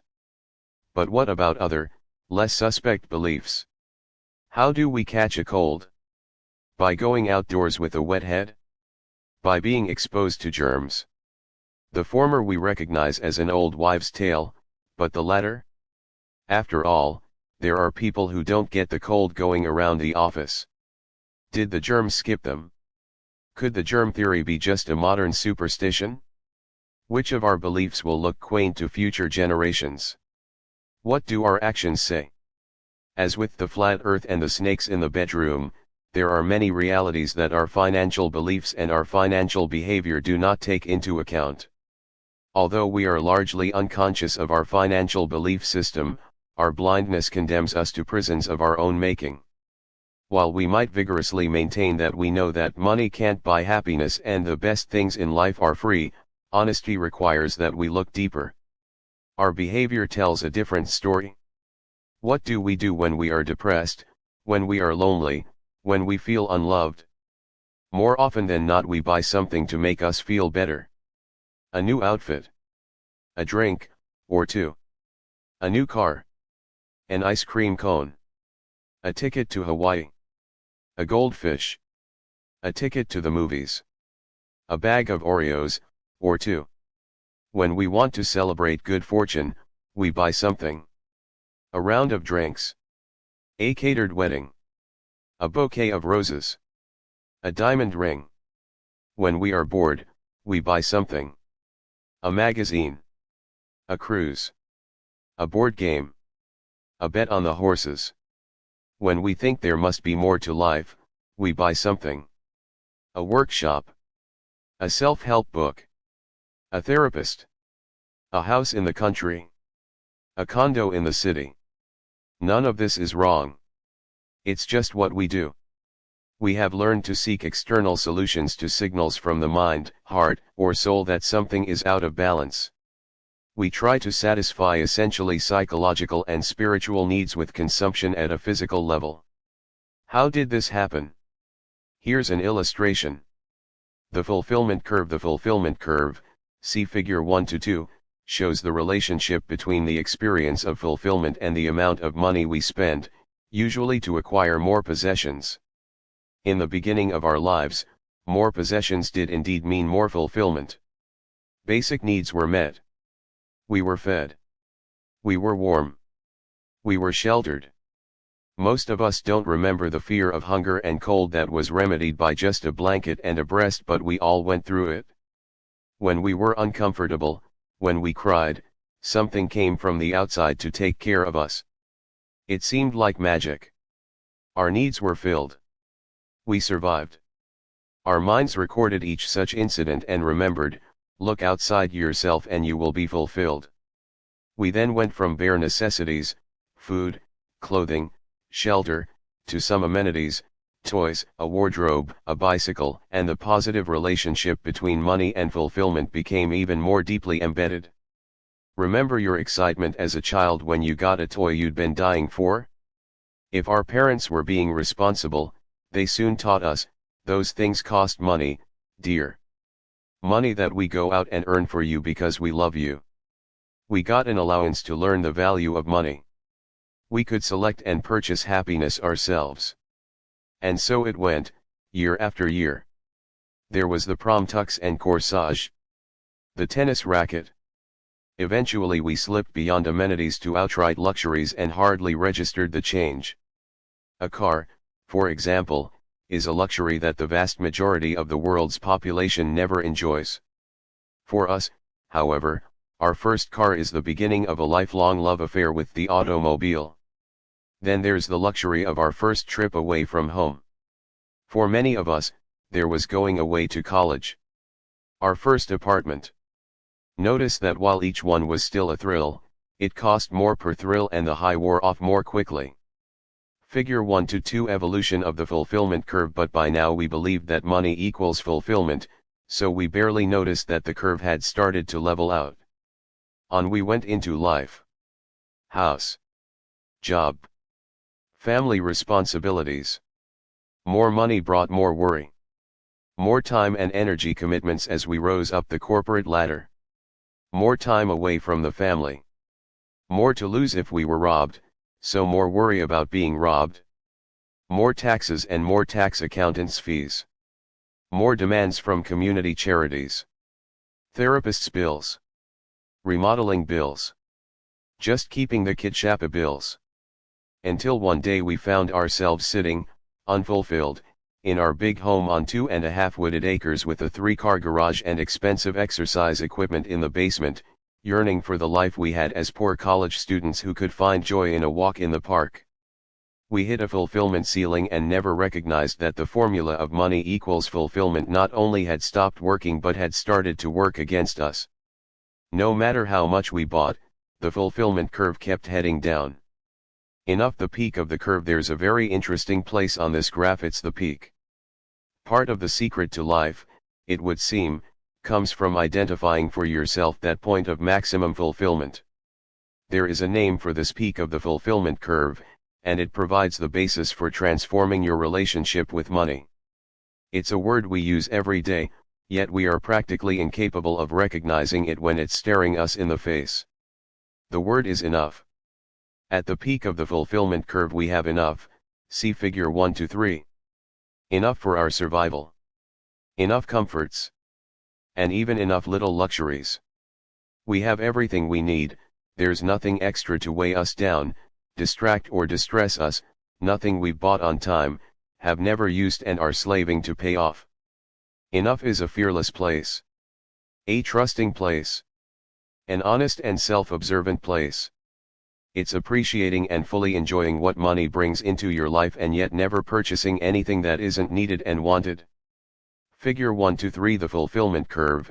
Enough. Once you have discovered what is enough for you, your fulfillment curve can reverse direction and head straight up. Stay tuned.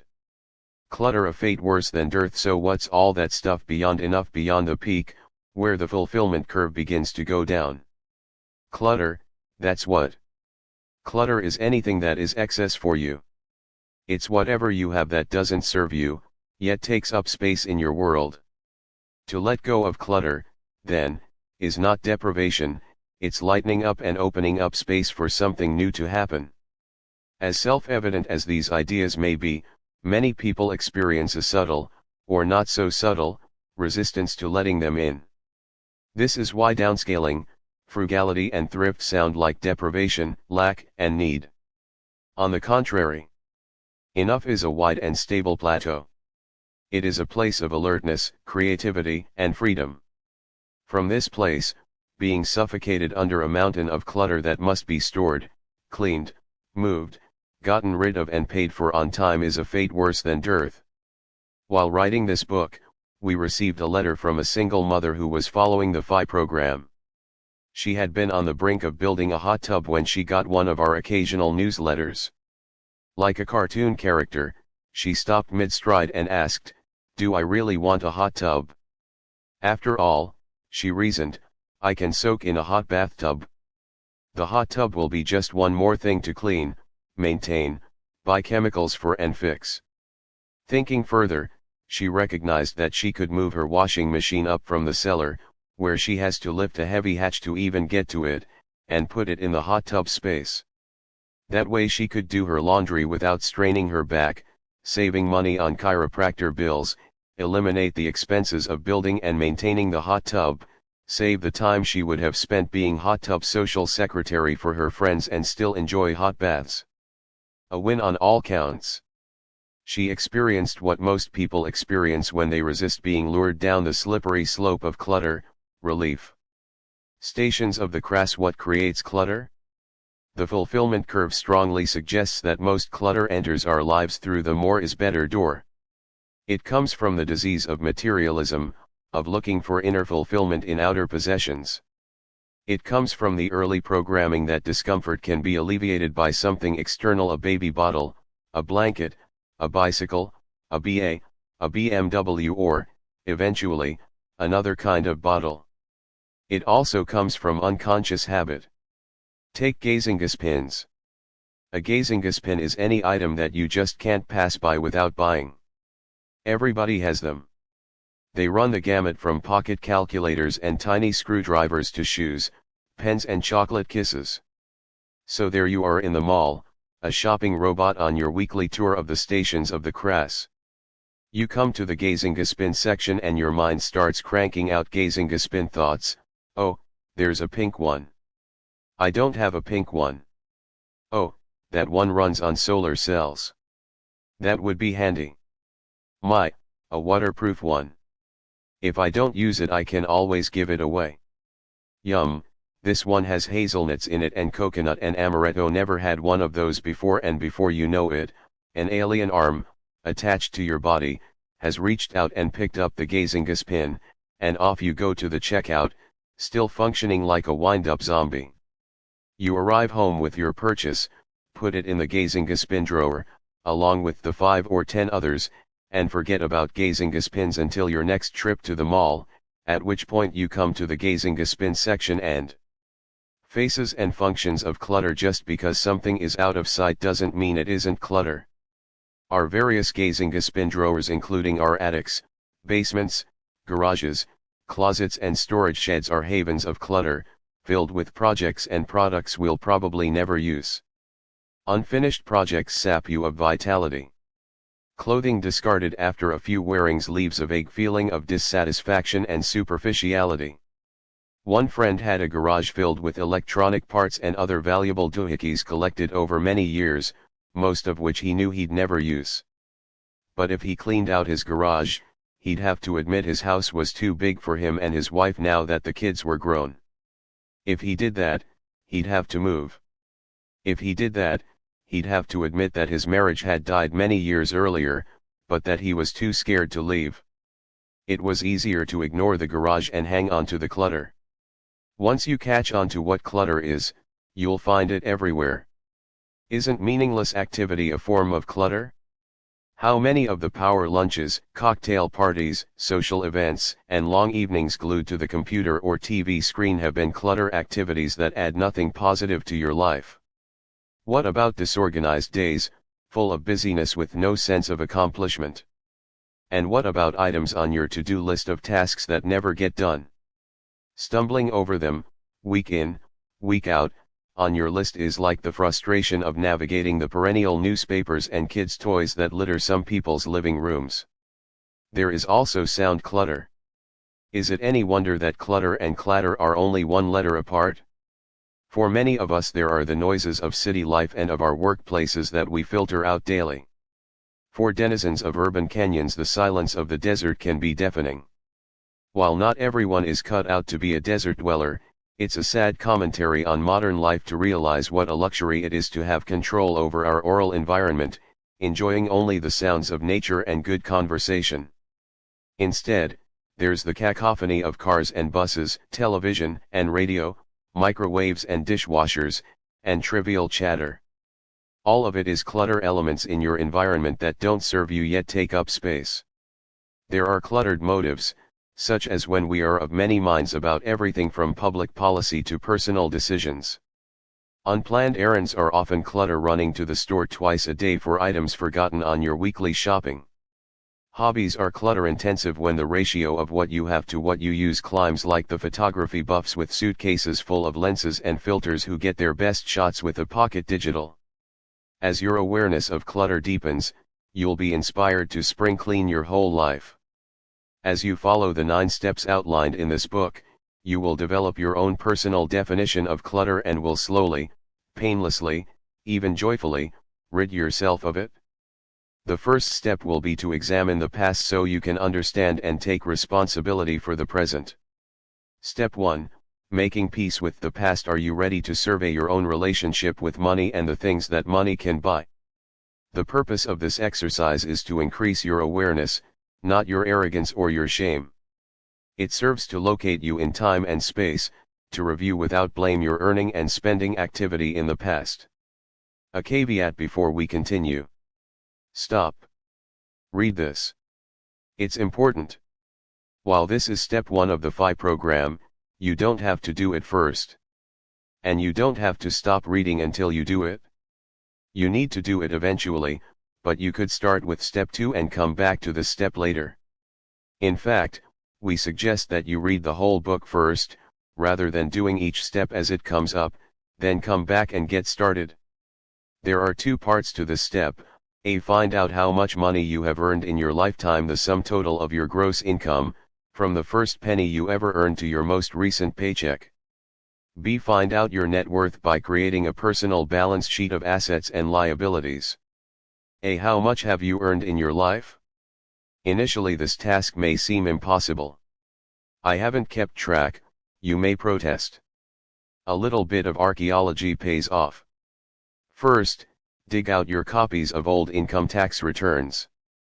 Adjust the figures to reflect any cheating you did, tips you didn't report, jobs that paid you under the table, informal consulting, gambling winnings, gifts from relatives that went unreported, any money you've stolen, cash prizes you've won, rent collected from the extra room in your house or the extra house you never use, and all other unreported income.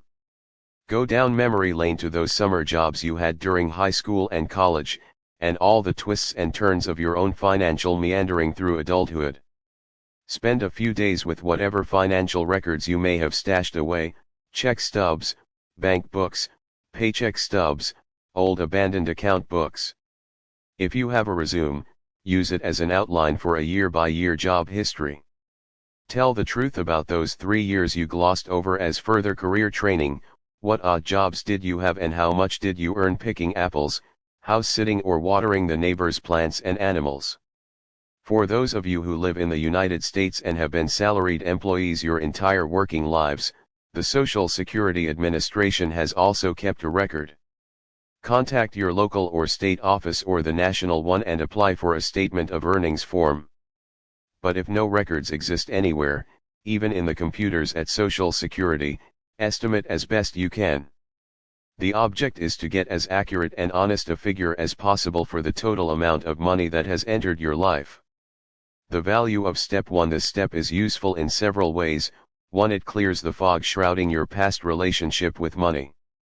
Most people have no idea how much money has entered their lives, and therefore no idea how much money could enter their lives. 2. It eradicates such myths and false self-concepts as I can't earn very much money and even I don't have to worry, I can always earn lots of money, often said by individuals being supported by someone else. If you are one of the many who grossly underestimate how much money has entered their lives, this step can be amazingly powerful. You are worth more than you thought. 3. It gets you to ground zero, enabling you to begin the financial program with a clear head and confidence in your wage-earning ability. 4. It allows you to see and let go of any skeletons from the past you may have in your closets, any secrets or lies that may be distorting your current relationship with money. The power of this step can be seen in this story about a divorcee in her mid-30s who had attended one of our seminars. She had been a suburban housewife most of her adult life, afflicted with the mental malady that often accompanies this profession. She had an image of herself as dependent, unworldly and, if the truth be known, unworthy. She knew this step didn't apply to her. After all, she had made no financial contribution to her marriage and was, to that day, ashamed of accepting the divorce settlement money she felt she hadn't earned. But, faithful to the warnings about every step being essential, she sent away for her statement of earnings and learned that she had earned over $25,000 from assorted odd jobs during those years of her marriage when she was contributing nothing. In the mirror of that statement, she saw herself for the first time as a competent wage earner. Merely doing this step gave her the confidence to apply for and land a job at twice the salary she had previously assumed she was worth. Useful attitudes: no shame, no blame. This step may bring feelings of self-criticism, even shame, to the surface. Here's a way to work through those gently, a valuable exercise that people use to help them thoroughly change their minds and learn to think in new ways. Some people call it by its Sanskrit name, mantra, but it's really any simple word or phrase that embodies a particular attitude or attribute you want to focus on. Counting to 10 is a sort of mantra for people who are quick to anger. Very often parents and other people who deal on a regular basis with irrational behavior will repeat patience, patience, patience before responding to the latest crisis. A mantra is like a rudder, something that allows you to steer your mind away from danger and toward a clear, open horizon. A useful mantra for following this financial program is no shame, no blame. In choosing to change unwanted behavior, there is a difference between recrimination and discrimination. Recrimination is about shame and blame, good and evil, while discrimination sorts out the true from the false. Sinking into blame and shame slows your progress toward financial freedom. Recrimination immobilizes, demoralizes, and distracts you. Discrimination, however, simply shines a bright light on potential pitfalls so that you can skirt them. You may stumble repeatedly over the desire to blame yourself, or other people, based on what you learn by following this program. At those times, remember discrimination and remember the mantra, no shame, no blame. As a case in point, your lifetime earnings represent just a number, not your number. That figure is neither too much nor too little.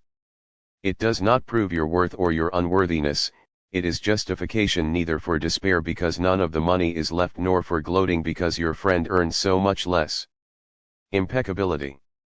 Since accuracy and accountability are called for in every step of the program, starting out that way sets a good example for you to live up to. When you do this step, and the others in this book, set your sights on impeccability. Have you really searched your files and your memory banks for all your income? Yes, you could settle for a close enough answer, but we suggest you go for the former, since the power of this program increases with every ounce of honesty and integrity you invest in it. Rounding to the dollar takes a lot of soul and paycheck stub searching.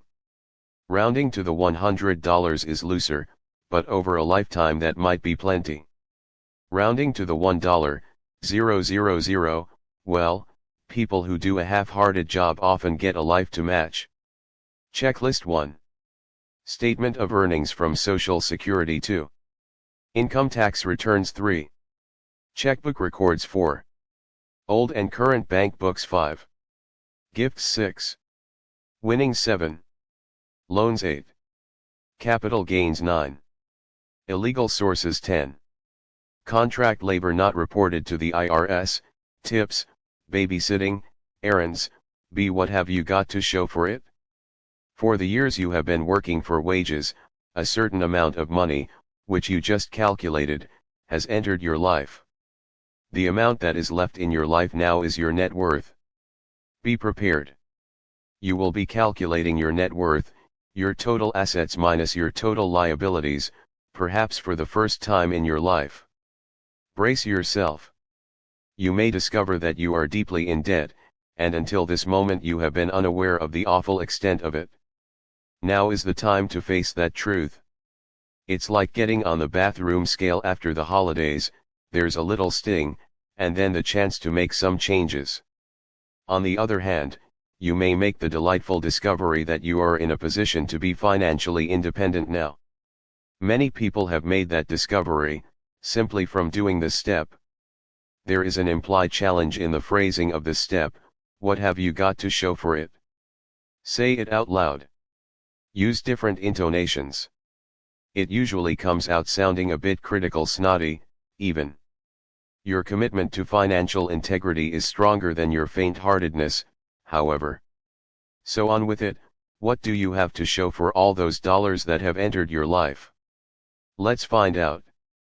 Creating a personal balance sheet simply means going through your material universe and listing everything you own, assets, and everything you owe, liabilities.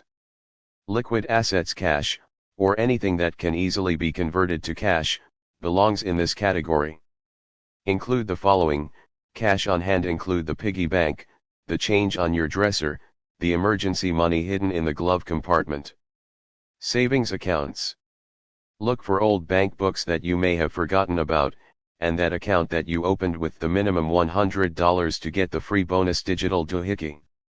Checking accounts. Savings certificates or certificates of deposit. U.S. savings bonds, including that one you got as a graduation gift and have since forgotten. Stocks.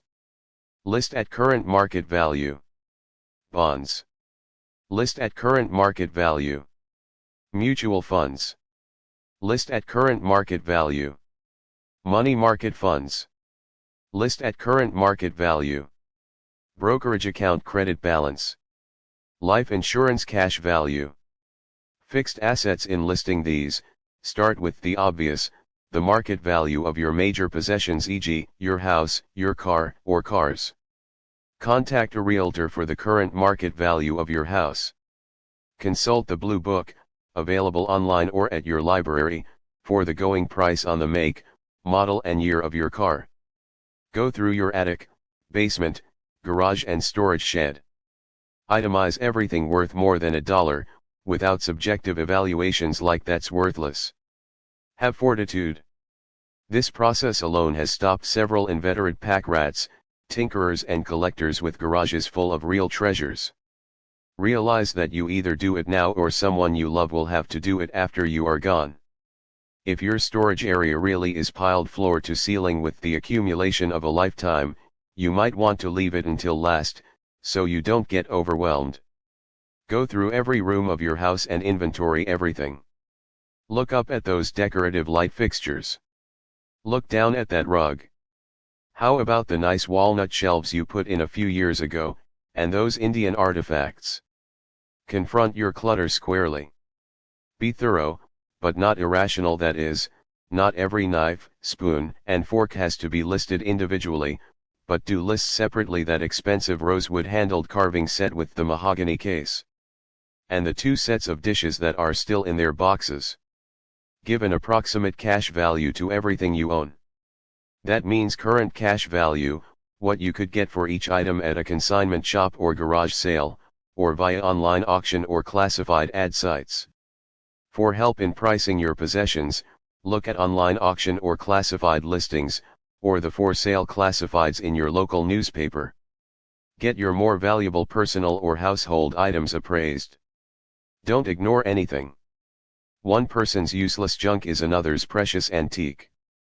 Just because you don't value an item doesn't mean it has no value. Don't overlook debts owed to you, at least those you can reasonably expect to collect. Include security deposits on utilities, phone, house, or apartment rental. Any material that can be converted into cash should be listed. You are playing the role of appraiser for your own estate. Let it be an enjoyable exercise. You needn't sell any of it if you don't choose to, so don't let sentimentality deter you from your inventory. In fact, don't allow any emotions to waylay you. Don't let grief dissuade you from assigning a cash value to the power tools your husband left behind.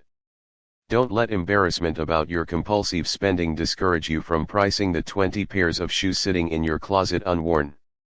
Don't let guilt keep you from cataloging all the exercise paraphernalia you bought and have never used. Instead, rejoice.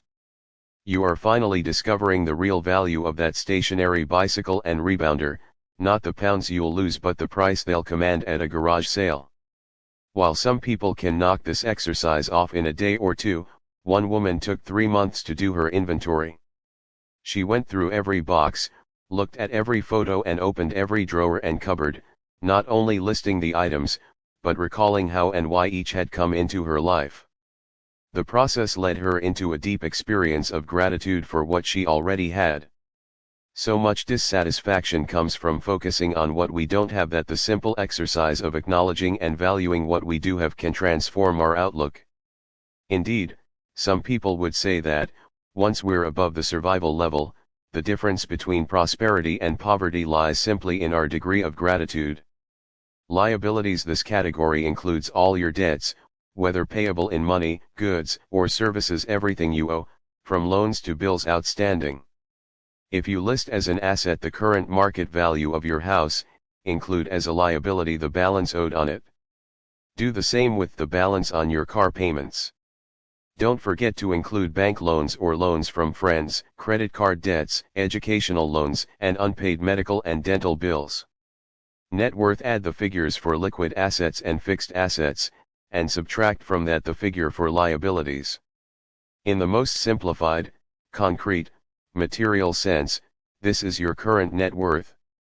That is what you currently have to show for your total lifetime income. The rest is memories and illusions, as far as the reality of balance sheets is concerned. We do not include your non-material assets, your education, the skills you have acquired, the goodwill you've bought by treating everyone to a free round of drinks, the tax-deductible receipt from United Way, the well-adjusted personality that cost you 8 years of therapy to get, the increased business that comes your way because you belong to the right club. Valuable as these may be, they are all intangibles, and as such are impossible to evaluate in the crisp, numeric, objective ways that we are learning to apply to our personal finances. After completing this evaluation of net worth, some people come to the sober realization that they actually have a negative net worth.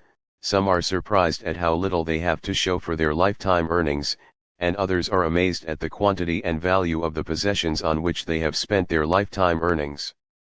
Whatever you find, it's important to remember that net worth does not equal self-worth.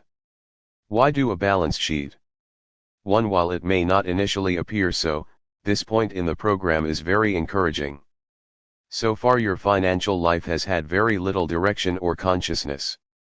Financially speaking, you have been like someone driving around without any destination, burning gas, spinning your wheels and getting nowhere. You may have many happy memories and other intangibles, but only a few real souvenirs that could be converted into cash. With the full power and clear direction that taking the reins of your financial affairs will give you, you will have the ability to be far more effective in the world. 2. You now have an overview of your financial status and can objectively choose whether or not to convert some of your fixed assets into cash, thus increasing your savings or getting a bit further out of debt. One person, upon completing this step, realized that she could liquidate her excess possessions, invest the proceeds and have enough interest income to immediately be financially independent in comfort and style. While she didn't choose to do that right away, the awareness itself allowed her to take more risks in the direction of her real love, art, and she is still doing the other steps and getting tremendous value. Another individual realized that he had many possessions that he wasn't using and no longer wanted, but had been hanging on to because he just might need them someday.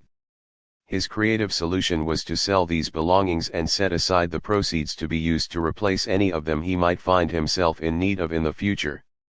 Meanwhile, his money was earning interest, his life became simpler, and someone who really needed those items was getting use out of them. And remember, no shame, no blame. In creating your balance sheet, many feelings associated with your material universe may arise: sadness, grief, nostalgia, hope, guilt, shame, embarrassment, anger. A dispassionate and compassionate attitude can go a long way toward making this step truly enlightening, i.e., able to lighten the physical and emotional loads you've been toting around for so many years. Checklist for creating your balance sheet: assets: liquid cash on hand, savings accounts, checking accounts, savings certificates or certificates of deposit, U.S. savings bonds, stocks, bonds, mutual funds, money market funds, brokerage account, credit balance, life insurance, cash value. Assets: fixed house, vacation home, car, furniture, antiques, art, clothes, sound system, TV, DVD, wedding dress, shoes / handbags, lamps, jewelry, debts owed you, security deposits, computer, printer, sports equipment, bicycle / motorcycle, silverware, kitchen, refrigerator, stove, microwave, power tools, digital camera, video camera. Liabilities: bank loans, school loans, credit card debts, loans from friends, unpaid bills, medical, dental, balance on house, balance on car, other time payments. With the completion of this step, you have entered the here and now. You have examined and come to terms with your past relationship with money, and you have seen how much money you have been able to earn and what you currently have to show for it in measurable terms. You are now ready to look at the present. Summary of Step 1A: find out how much money you have earned in your lifetime. B. Create a balance sheet of your assets and liabilities. What do you have to show for the money you've earned? 2. Money ain't what it used to be and never was. It wasn't too difficult for Jason and Nedra W. to do Step 1. Jason, a 22-year-old idealist, had been allergic to money for many years. He grew his hair long, rented a small room in a house in a rural area, and considered deep conversation the best entertainment money could buy. Even though, or because, he had avoided money, he had accumulated a $7,500 debt that he planned to pay off someday. When he met Nedra, he was attracted to the thoughtful and dedicated person inside her, not to her lifestyle. It was only after falling in love that he discovered she was well over $20,000 in debt. Like so many young people, Nedra had equated being on her own with accumulating possessions, furnishing an apartment and going into debt.